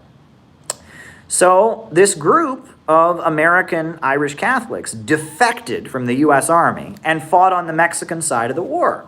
And they're considered heroes still to this day in Mexico. They're the St. Patrick's Battalion. You can look them up, the St. Patrick's Battalion. They're considered national heroes in Mexico. They're Irish Catholics who were on the U.S. Army side, and they saw the U.S. military, raping and murdering nuns and burning churches and killing Mexican people. And they saw that this was a war for slavery, and a lot of them were abolitionists who didn't believe in slavery. So they switched sides, and they fought for Mexico. It's a very amazing story. You look up this St. Patrick's Battalion. An amazing story. Amazing story, right? Let's not forget that a lot of socialist revolutionaries in U.S. history have been Irish Catholics, right? William Z. Foster, I consider William Z. Foster to be the greatest communist in American history. He was from an Irish Catholic family. His father fled Ireland. In the fight, was a Fenian, was an Irish nationalist who fled and moved to Philadelphia. Elizabeth Gurley Flynn, she was also an Irish Catholic. She was from New York City. She was an Irish Catholic. She got involved with the Wobblies and eventually joined the Communist Party. So there have been many great Irish Catholic revolutionaries. Unfortunately, during the 1930s, 40s, and 50s, the Catholic Church, the Vatican, was very, very anti-communist. So because of that, if you read anything William Z. Foster wrote in the 30s, 40s, and 50s, he's going to be very, very anti-Vatican. He is going to curse the Catholic Church up and down, basically. And the same for Elizabeth Gurley Flynn. And they almost felt like it was their responsibility, because they were Irish and Catholic, and from Catholic families, they needed to denounce the Pope as loudly as they possibly could. Now, in the 60s, that shifted. The Communist Party actually became much more friendly to the Vatican. The Vatican opposed the Vietnam War. Nicaragua, you had the Sandinistas that were a Catholic government, and so it was complicated. But in the 30s, 40s, and 50s, the Catholic Church was considered a blood enemy of communists. That changed later, and it's kind of fascinating. I wrote an article about this. It's one of the articles that's in my book, City Builders and Vandals in Our Age. I talk about the evolving politics of the Vatican. And it's really kind of a fascinating history, because the Vatican has shifted politically over time. Let's remember that Catholic anti-capitalism predates Marxism by hundreds of years. Right? The Catholic Church was against capitalism before capitalism even started. Right? When feudalism was still around, they were opposed to money, they were opposed to lending money at interest, they were denouncing capitalism from the beginning. Now, they were denouncing it in a conservative, traditionalist way, right? It was some of that reactionary socialism that Karl Marx talks about. They were trying to preserve the feudal order. The Vatican was very much the defender of feudalism.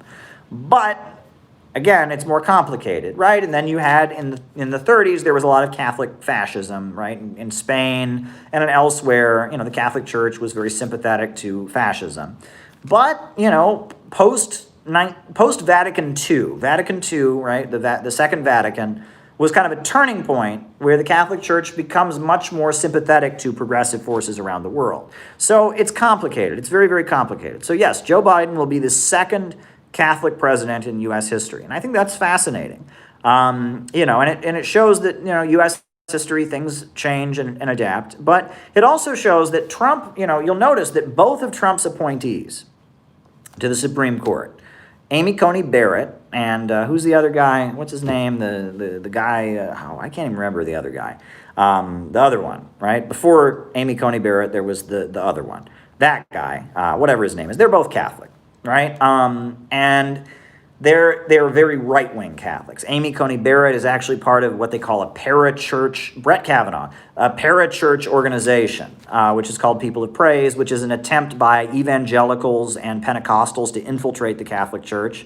They don't actually hold their services in Catholic. They have them in the basements of Catholic churches rather than in the sanctuaries, and they're into speaking in tongues and stuff like that. So she's like a Pentecostal Catholic. She's not like an actual full Catholic. She's more like an evangelical. Mike Pence comes out of that tradition too. Mike Pence grew up Catholic and converted to being an evangelical, but he was like a Catholic evangelical for a while. And Brett Kavanaugh, and that there is a layer, and this is very interesting. There's a layer of Irish Catholics in the United States who are in urban areas, in New York City, Chicago, Cleveland.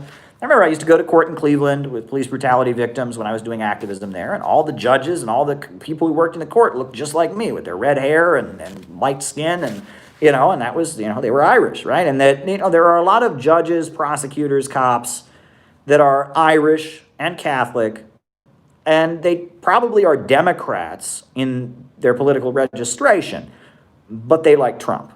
Right, and they are big supporters of the police, and they think that, it's like the Blue Lives Matter crowd, right? The thin blue line. There are a lot of cops in the thin blue line. So when Trump picked Brett Kavanaugh and Amy Coney Barrett, that was very much Trump courting that thin blue line milieu, right? So there is an Irish Catholic right wing that has a lot of power in the United States, but, Joe Biden is an urban Irish Catholic, and he is a Democrat, right? And the firemen's unions support him, and the steelworkers unions support him. So it's complicated, right? It's very, very complicated.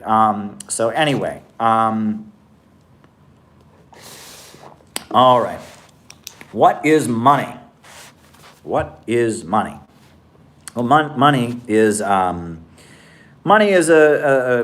currency of exchange, right? I mean, it's just it's something you use to, buy things, and money has existed. It goes back to the time of ancient Rome.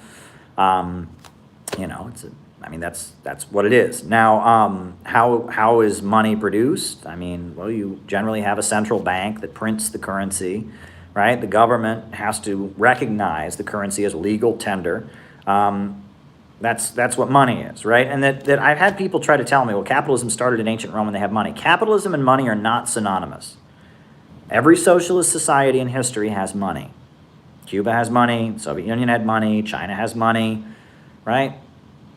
They have money. Now, Marx and Lenin both argued that in a socialist society, money stopped being simply an exchange value and became almost more of a voucher or a certificate of labor worked. That money wasn't just money, right? It wasn't like, that money would increasingly play a different role in a socialist society. But that's what money is. Money is currency, legal tender for exchange. That's what money is. But money is not ultimately, how value is produced, right? I mean, if you just value things by money, as someone once said, a $1 million porno factory that prints porno magazines and a $1 million steel mill would have the exact same value because they're both worth $1 million. Well, when it gets down to it, they don't have the same value, right? Pornography, I believe, is largely not a good thing and plays kind of a negative role. A steel mill plays a very good role in your society. But,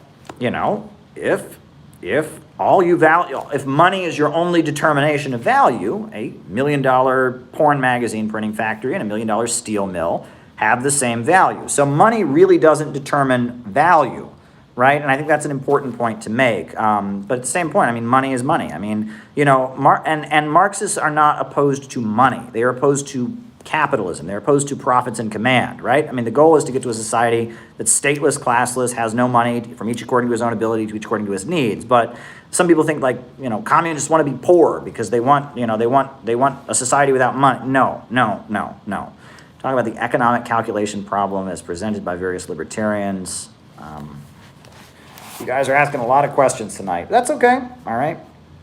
Economic calculation problem. All right, and Strasser. All right, cool. All right. Okay. What about the term globalist banker being anti-Semitic? Well, look. All right. Look, the IMF, the International Monetary Fund, and the World Bank exist. Okay? They are international bankers. All right? look, if international banker means Jew to you, that's your problem, not mine, okay?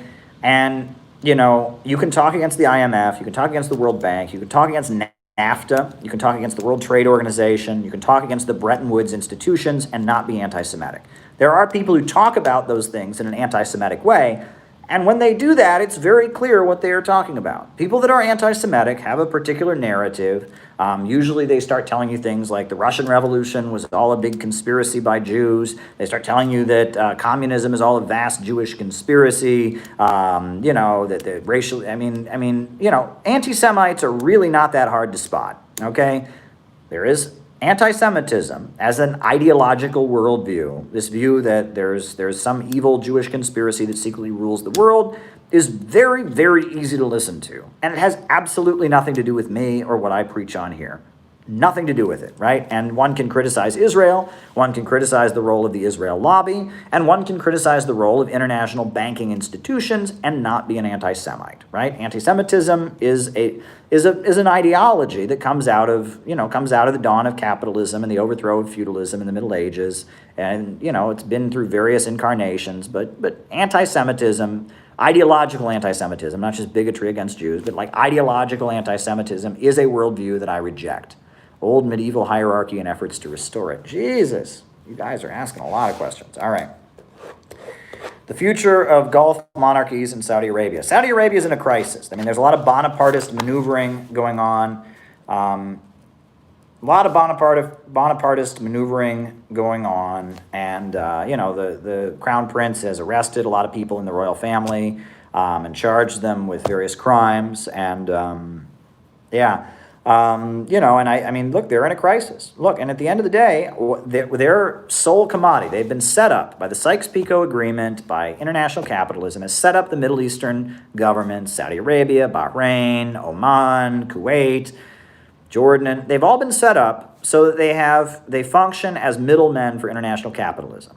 They buy weapons from capitalism, from Western capitalist countries like the United States. They sell oil, and they have oil contracts with ExxonMobil and BP and Chevron and Shell. And that's what they function as. And we are entering a world where we don't need them as much. Black Panthers. And so as a result of that, they are in a crisis, right? And now we have Bahrain recognizing Israel, United Arab Emirates recognizing Israel. We have Saudi Arabia trying to build some kind of Arab NATO to fight Iran, and they're in a crisis. And what comes out of this, I don't know, right? But yeah, the Middle East is being reinvented by the changes in the oil markets. Economic calculation problem. Well, this is a classic libertarian thing. How is a government official going to be able to calculate exactly everything in the economy? You'll hear this, right? How is, some government bureaucrat going to be able to sit there and decide exactly how much of everything is needed?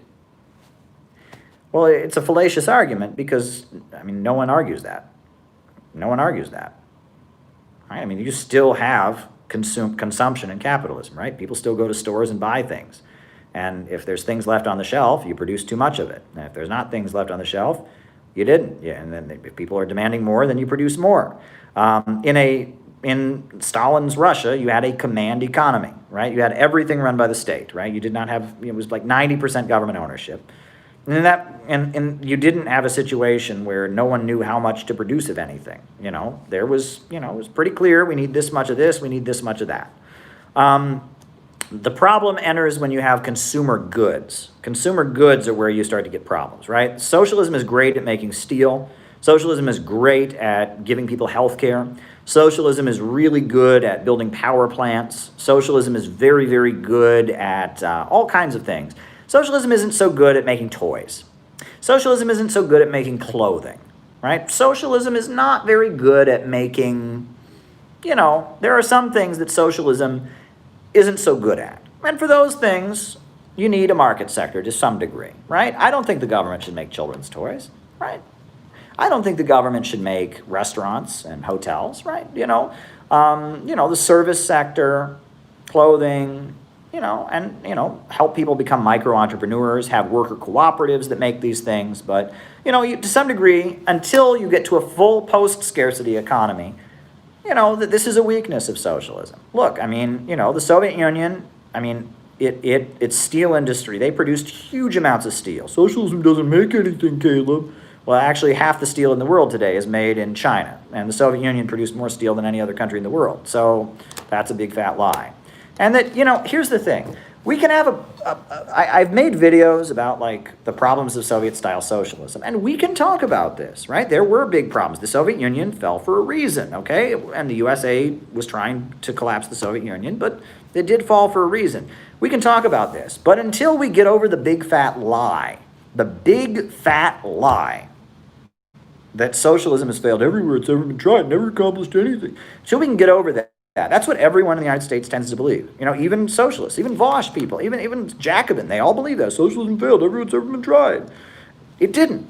Socialism industrialized the Soviet Union. Socialism wiped out illiteracy. Socialism defeated the Nazis. It built the biggest power plants in the world. Socialism built the biggest irrigation system in the world in Libya. Socialism built the space program of the Soviet Union. Socialism built the world's largest hydroelectrical power plant, the Dnieper Dam. Socialism built Huawei Technologies, a state-run cooperative profit-sharing enterprise, the biggest telecommunications manufacturer in the world. Look, socialism has built a lot of things, but socialism did have its weaknesses, right? And you need a market sector on some things. On some things, you need a market sector, right? But the Soviet Union built a huge agricultural thing. They say, oh, everyone's starved because of socialism in the Soviet Union. No. They mechanized agriculture. They brought tractors to the Soviet countryside. And as a result of that, they didn't have the famines they had all the time under the Tsar, right? Look at China and the millions raised out of poverty by so you can't, we can have these conversations. Yes, I think that it would be important that having a market element in determining what clothing gets produced is fine. Having a market element in what restaurants are there, fine. The steel mills should be run by the government. The major industries should be run by the government. Banking and the lending of money should be run by the government. There should be a 5-year economic plan of development, and private corporations shouldn't have private property rights, right? At the end of the day, if it is in the overall interest of the state to tell a private company what to do, they should be forced to do it, right? It shouldn't be, oh, this is my private property. You can't, no. The hospitals should be run by the government, but, the auto plants run by the government. The big farms should be run by the government. But I don't see a need to completely abolish entrepreneurship. I think you need that on some level. As far as Strasser was a Nazi. He was a Nazi. And the Nazi Party, you have to remember, it had 2 phases. This is an important thing. You want to talk about World War II history. I believe the Nazi Party was started in the early 20s, 1921, 22. The Nazi Party started, it was a counter gang. It was a group of far right-wing extremists who were covertly supported by the British to go around killing communists. They were street fighters. A lot of them were gay, actually. A lot of the early Nazis were gay. Ernst Rem, who was the leader of the street fighting, the stormtrooper group of the Nazis, was gay. They were, big buff, big strong, muscly gay guys who thought they were descendants of, Valhalla and Valhalla and Thor, and they were obsessed with ancient knights and medieval stuff, and they were really anti-Semitic, and they went around killing communists and murdering communists, and they were, and you have to remember that was who the stormtroopers were, right? They were a bunch of street fighting thugs who hated communists, who wanted to restore medieval Europe, who were obsessed with Wagner operas and knights and castles and swords and they were, it was an army of strike-breaking thugs who went around attacking communists and murdering communists because, they wanted to restore the great German fatherland. They were a counter gang, right? They were a street fighting group, right? That's what the Nazis were originally, right? And Ernst Rem, Otto Strasser, Gregor Strasser, people like that were big in this crazy street fighting medieval gay group, right? No, not all of them were gay, but a lot of their prominent members were gay, like Ernst Rem. And it was this weird street fighting, crazy, murderous I don't know, cult, if you want to call it that, of crazy right-wing guys. Most of them were veterans of World War I who went around murdering communists. And they worshipped Adolf Hitler, and they were, trying to restore the fatherland, or what. They thought World War I had been lost because, communists had betrayed, whatever. Anyway, that was what the Nazi Party was. They were a counter gang, and the British covertly gave them support to kill communists, because the British were terrified that Germany would have a communist revolution, and then Russia and Germany would be together, and that would mean British and American capitalism would lose control of the European mainland, and that was they were trying to fight that. And the British also gave support to Mussolini. It was a similar operation, a little bit different, right? A little more futurist or whatever, but the same kind of thing. Army of strike-breaking thugs who go around beating people up, right? Beating people up and murdering people, and they're crazy, fanatical, violent thugs, whatever. Right? And the Nazis always considered themselves to be right-wing, by the way. All these people that think the Nazis were left-wing. Nazis were very, very, very, very, very clear that they were right-wing. They made clear to everybody, they called themselves the party of the right. They were the true right-wing. They were right-wing, blah, blah, blah. They considered themselves right-wing. But they were just this crazy group of violent people who go around beating people up. Someone made a comparison in the chat to the Proud Boys. You can make those comparisons. I mean, Proud Boys, have they killed anybody yet? I don't know, but whatever. So there's that. Well, then Hjalmar Schacht, who was an economist, he was a wealthy banker in Germany, a German banker who didn't like the British, didn't like the Americans, and didn't like how Germany's economy had been kind of ruined after World War I. He started whispering in the ear of Adolf Hitler. And Adolf Hitler started to transition the Nazi Party away from being this crazy street fighting group that went around killing people to starting to be a group that would run the government. Okay? And that was the transition because, crazy street fighting group that wants utter chaos in the streets is very different than a group that runs the government, right? It's two different things. So Gregor Strasser, Otto Strasser, Ernst Röhm, they were still the crazy street fighting group. Hitler was starting to move in the direction of being, I want to run the government. So they had a polemic. There was a big debate. I believe one of the Strasser brothers got kicked out of the Nazi Party. The other guy, I think Gregor Strasser, stayed in the Nazi Party and was like, but then, Hitler came to, and ultimately the capitalists of Germany were reassured that Hitler would not nationalize any of their property. Right? And that's a big thing. Hitler said, don't worry, I won't nationalize any of your property. He said that National Socialism just means that that whatever is for the best of the nation, that corporations have to be loyal to the German fatherland or whatever. That's what Hitler said, basically. We have no problem with capitalism as long as they're loyal to the German fatherland. And so basically Hitler changed the program of the Nazi Party, watered down all the socialism part of National Socialism, and made clear, and based on the basis of that, Schacht and Krupp and Tyson and a lot of these right-wing capitalists who had been a little bit afraid of Hitler, they were okay with him coming in because he made clear he wasn't going to seize their property. There's actually a very famous quote. One of these old German generals was standing next to Hjalmar Schacht, and he was looking at a Nazi rally, and the Nazis brought their flag up on the flagpole. And the guy said to Hjalmar Schacht, he said, there's too much red on that flag. Meaning that, there's something kind of communist about these people. They were agitators. They were populists. He didn't like them. Well, Hjalmar Schacht went around to all the German factory owners and capitalists and said, don't worry, they're not going to touch any of your property. Hitler came to power, and for like the first year after Hitler was in office, there was chaos and blood on the streets. He made the stormtroopers, the street fighting group led by Ernst Röhm, he made them an official wing of the government. So no one could arrest them anymore. And they were allowed to just terrorize people. And they would beat up Jewish people on the street and burn stores and do all kinds of crazy stuff. Well, after a year, Hitler wanted to stay in power. And they'd had race riots and violence on the streets for about a year. So then there was an event called the Night of the Long Knives. And on the Night of the Long Knives, Hitler and the German, police or whatever, rounded up Ernst Röhm and Gregor Strasser and a lot of the people that had been part of the street fighting group and executed them, right? And they found Ernst Rem, they found him in bed, with another man. They executed him. Gregor Strasser, they executed, and they just killed them all. It was the Night of the Long Knives, it's called, and it was a big turning point. And that's when the Nazi Party went from being, a street-fighting, crazy extremist group, and it was the full transition to being an authoritarian police state fascist regime, right? And that was the transition, and that the Nazi Party really had two stages. In the 1920s, they were a counter gang of street-fighting extremists, and in the 1930s, they were the administrators of a fascist authoritarian police state.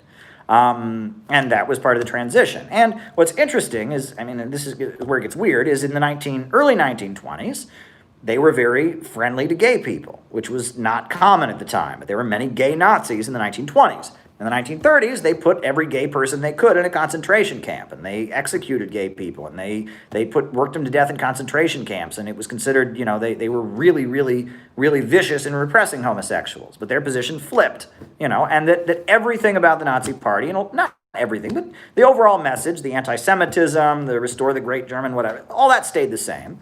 But there was a change in how they operated. That, people compare it. I think it's actually interesting. If you look in U.S. history, there were two right-wing groups in the 1950s and 60s. There was the Ku Klux Klan, and there was the White Citizens Council.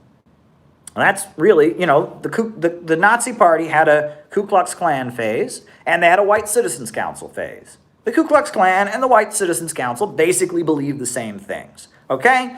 The Ku Klux Klan, they wear white sheets, they're working class people, generally they're poor white workers, and they commit acts of violence and terror and mass murder.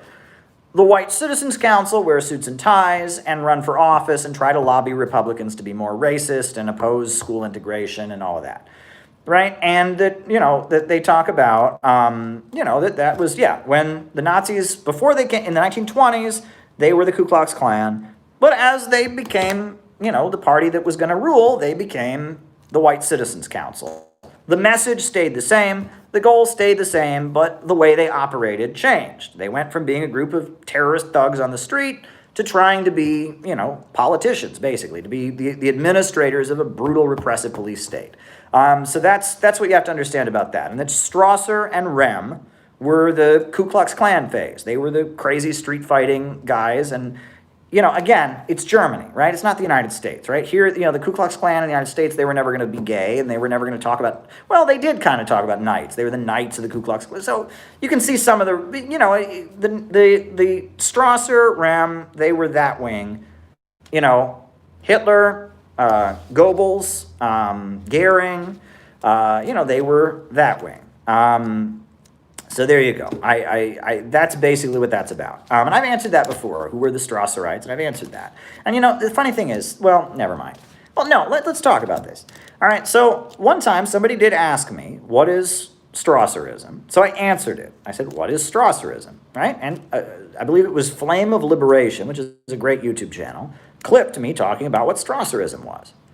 Right? And on it, I'm clearly explaining what it is, and I clearly don't support it. So someone just, Caleb Maupin, what is Strasserism?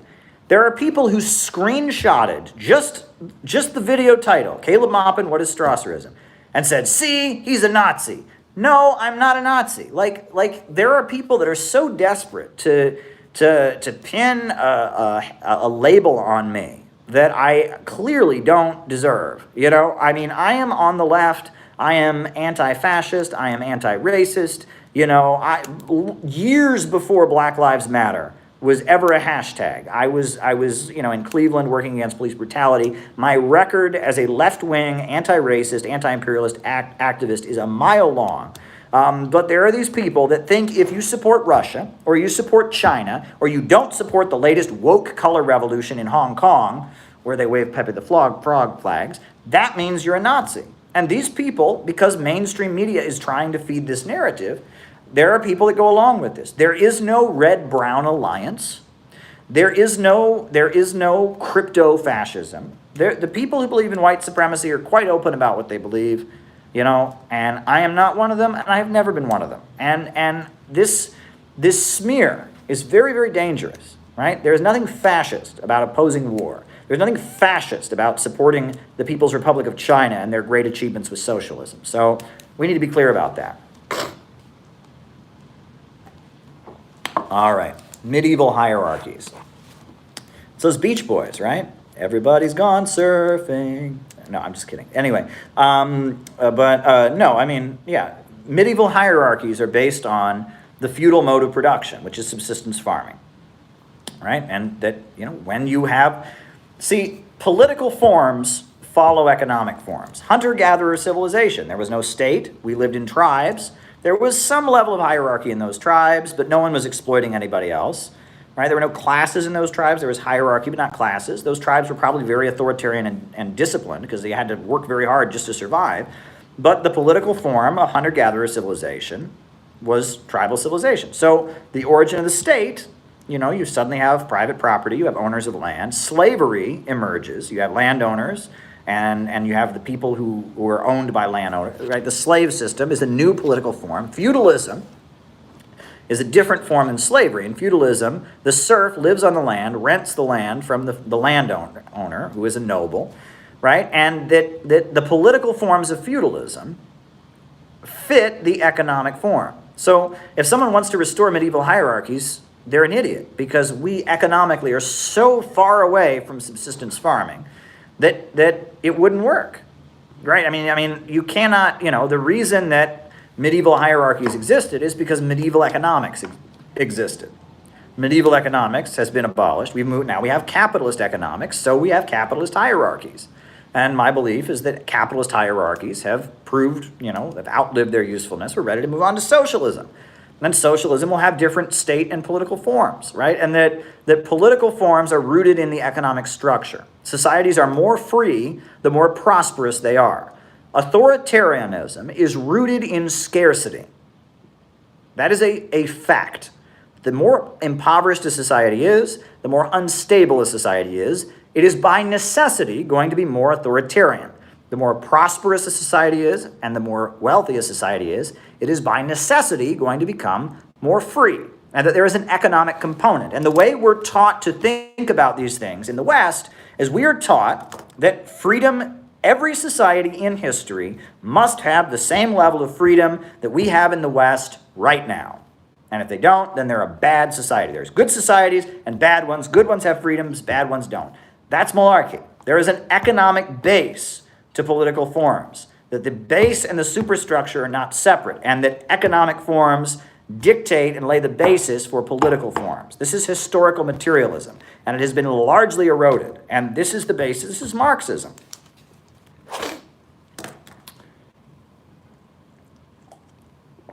Alrighty, the Black Panthers, an amazing group of people, anti-imperialists, they were revolutionary black nationalists. They were inspired by Marxism, Leninism. They were admirers of China and Mao. They were admirers of the Democratic People's Republic of Korea. They were admirers of Libya. And they were brutally repressed by the U.S. government, by COINTELPRO. They started out doing armed patrols to stop police brutality as a self-defense organization. They eventually evolved into being a vanguard organization. There was a line struggle in the Black Panther Party between Huey Newton and Eldridge Cleaver. Huey Newton believed in survival pending revolution. It was time to build free breakfast programs. It was time to do community work and education. And Eldridge Cleaver believed in urban guerrilla warfare and left adventurous terrorism. And the Cleaver wing of the Black Panthers eventually, many of their members fled the country. Eldridge Cleaver fled the country. Eventually, some of them became the Black Liberation Army, but they went away. And, and even up into the early 80s, you had the Black Panther Party led by Huey Newton and eventually Elaine Brown and others. And they were survival pending revolution was their vision. And they came up with a theory of intercommunalism that eventually, first there'd be the Black Panther Party, then there'd be the Young Lords for Puerto Rican Americans, there'd be the Brown Berets for Chicano Americans, there'd be the Young Patriots for low-income white Americans, and eventually they would merge into one united communist party. That was the vision. The idea was that people had to organize in their own communities first, but eventually they would merge into one multinational communist party. And that this multinational Communist Party that would emerge would not have the problem that the Communist Party of the 1930s had, where a lot of the black members felt like they were kind of being taken advantage of. And that happened, right? That in the 1930s there was a grievance. Many black members of the Communist Party felt like their concerns were not being heard. And so because of that, there were disagreements, right? And there was some, unrest among the black members of the Communist Party USA in the 30s, 40s, and 50s. And eventually, you have to remember that eventually the Communist Party dropped the black belt thesis. So, Black Panthers are a very important organization historically. Probably the best history of the Black Panthers that I have ever read is called We Want Freedom by Mumia Abu-Jamal. And Mumia Abu-Jamal, he talks about his own life as a teenage member of the Black Panthers and then goes over well-researched history of the Black Panthers. It's very good.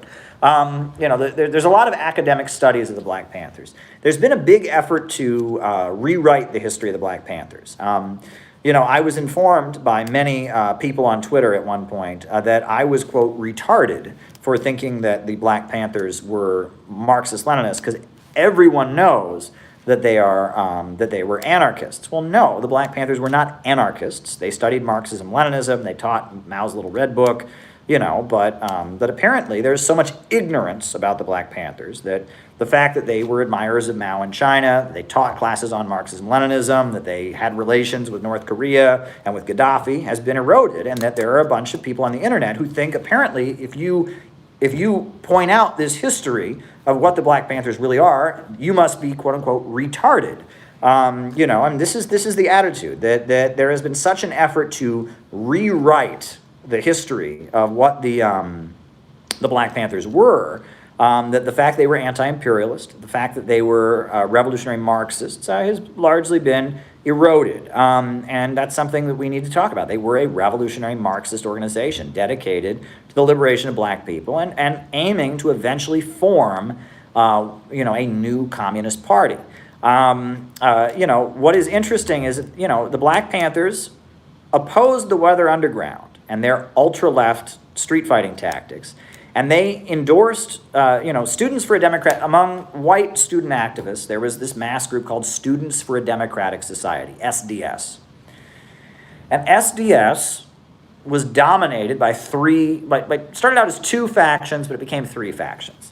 There were two factions. The first faction was the Progressive Labor Party, which was the Workers' Student Alliance. And they did not support the Black Panthers. They said the Black Panthers were black fascists or dividing. They didn't support the Black Panthers. They also didn't support the Vietnamese National Liberation Front. They declared that the Vietnamese, were revisionists or something. So the Progressive Labor Party, that was one faction. The other faction was called the Revolutionary Youth Movement. And they had a manifesto called "You Don't Need a Weatherman to Know Which Way the Wind Blows."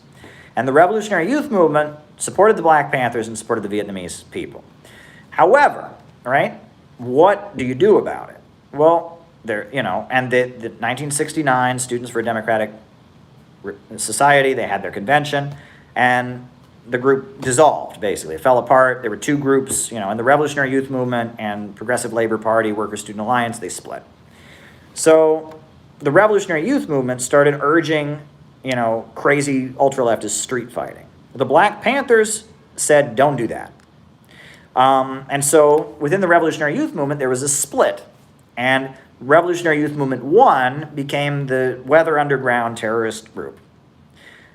Revolutionary Youth Movement 2, which was aligned with the Black Panthers, which was supported by Fred Hampton and supported by Huey Newton and others. Revolutionary Youth Movement 2, they went into working class communities to try and build a new communist party. And they became the basis of what was called the new communist movement of the 1970s.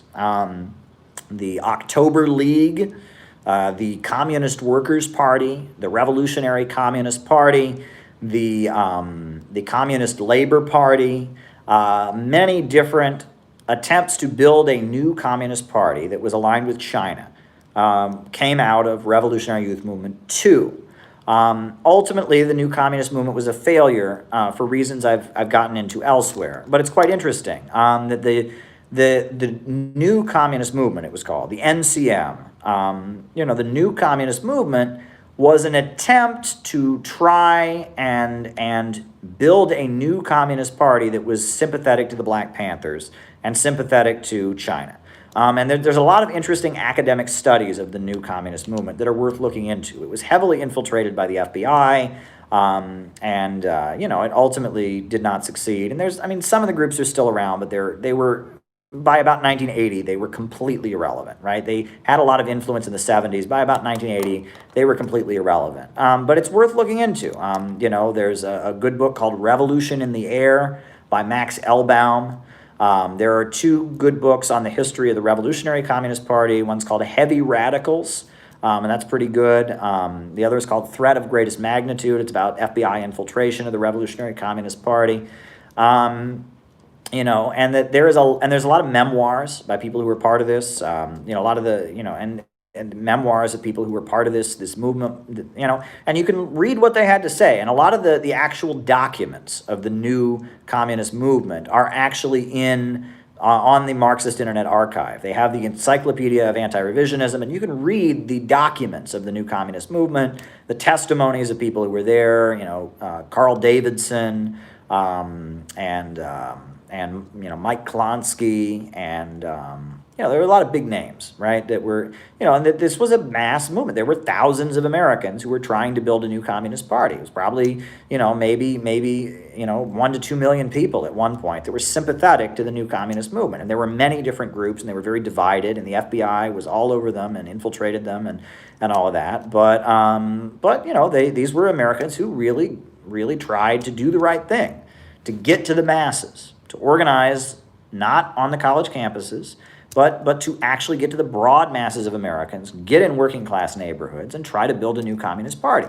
Now, they failed because the U.S. economy hadn't collapsed yet. Well, fast forward 50 years, the U.S. economy has now collapsed. So, now what they tried to do in the 70s, build a new mass communist party, now there is fertile ground for such a thing to be done. But all the communist groups in the United States have learned from the 70s that you can't do it. And they're dominated by people who have spent decades, deciding that you can't do that. And actual Marxism has been eroded by the synthetic left and destructive identity politics and all kinds of things. So what I have largely been dedicated to doing is trying to bring back real Marxism and trying to win people to a progressive, constructive message, not ultra-left adventurism, not synthetic doomerism, but rather the idea that we need a government of action that will fight for working families. We need a government that will fight for working people, and that we need to end imperialism and build a new system where the people's needs come first, where countries around the world trade with each other on a win-win basis. That's what we need in the United States. We absolutely don't need, we don't need destruction. We don't need chaos. We don't need hopelessness. We need the optimism that comes from genuine Marxist politics and genuine socialism. Socialism is about building a better country for working people, taking profits out of command, and fighting for the working class to build a whole new world. It's about a whole new country for working families, right? And that is what we need. We need socialism. We need Marx and Engels. We need William Z. Foster. We need Gus Hall. We need Huey Newton. We need Paul Robeson. We need Eugene Debs. We need actual Marxism more than ever. Elizabeth Gurley Flynn, right? We need actual Marxism, and that's what we need. And that is what I'm hoping to educate people about. Because if the socialist movement does not change, if the socialist movement does not abandon the course it's on and doesn't stop being a destructive, pessimistic movement, if the socialist movement can't wake up and become a hopeful, optimistic movement to save America from capitalism and imperialism, there's not going to be any hope. And the only folks that will be able to capture the energy are going to be on the right. We need a new socialism. We need to save socialism so that socialism can save America. So on that note, folks, I am going to conclude this live. I am going to conclude.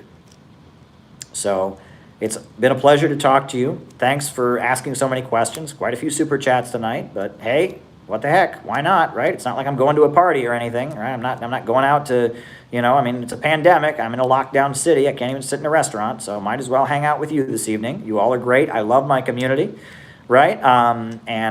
Look, I'll be back. I'm sure I'll be streaming again soon. So I guess we'll just end the way we always end. A new upsurge in the struggle against U.S. imperialism is now emerging throughout the world. Ever since World War II, U.S. imperialism and its followers have been continuously launching wars of aggression. But the people of various countries have been continuously waging revolutionary wars to defeat their aggression. While the danger of a new world war still exists, and the people of all countries must get prepared, revolution is the main trend in the world today. While the danger of a new world war still exists, and the people of all countries must get prepared, revolution is the main trend in the world today. Good night.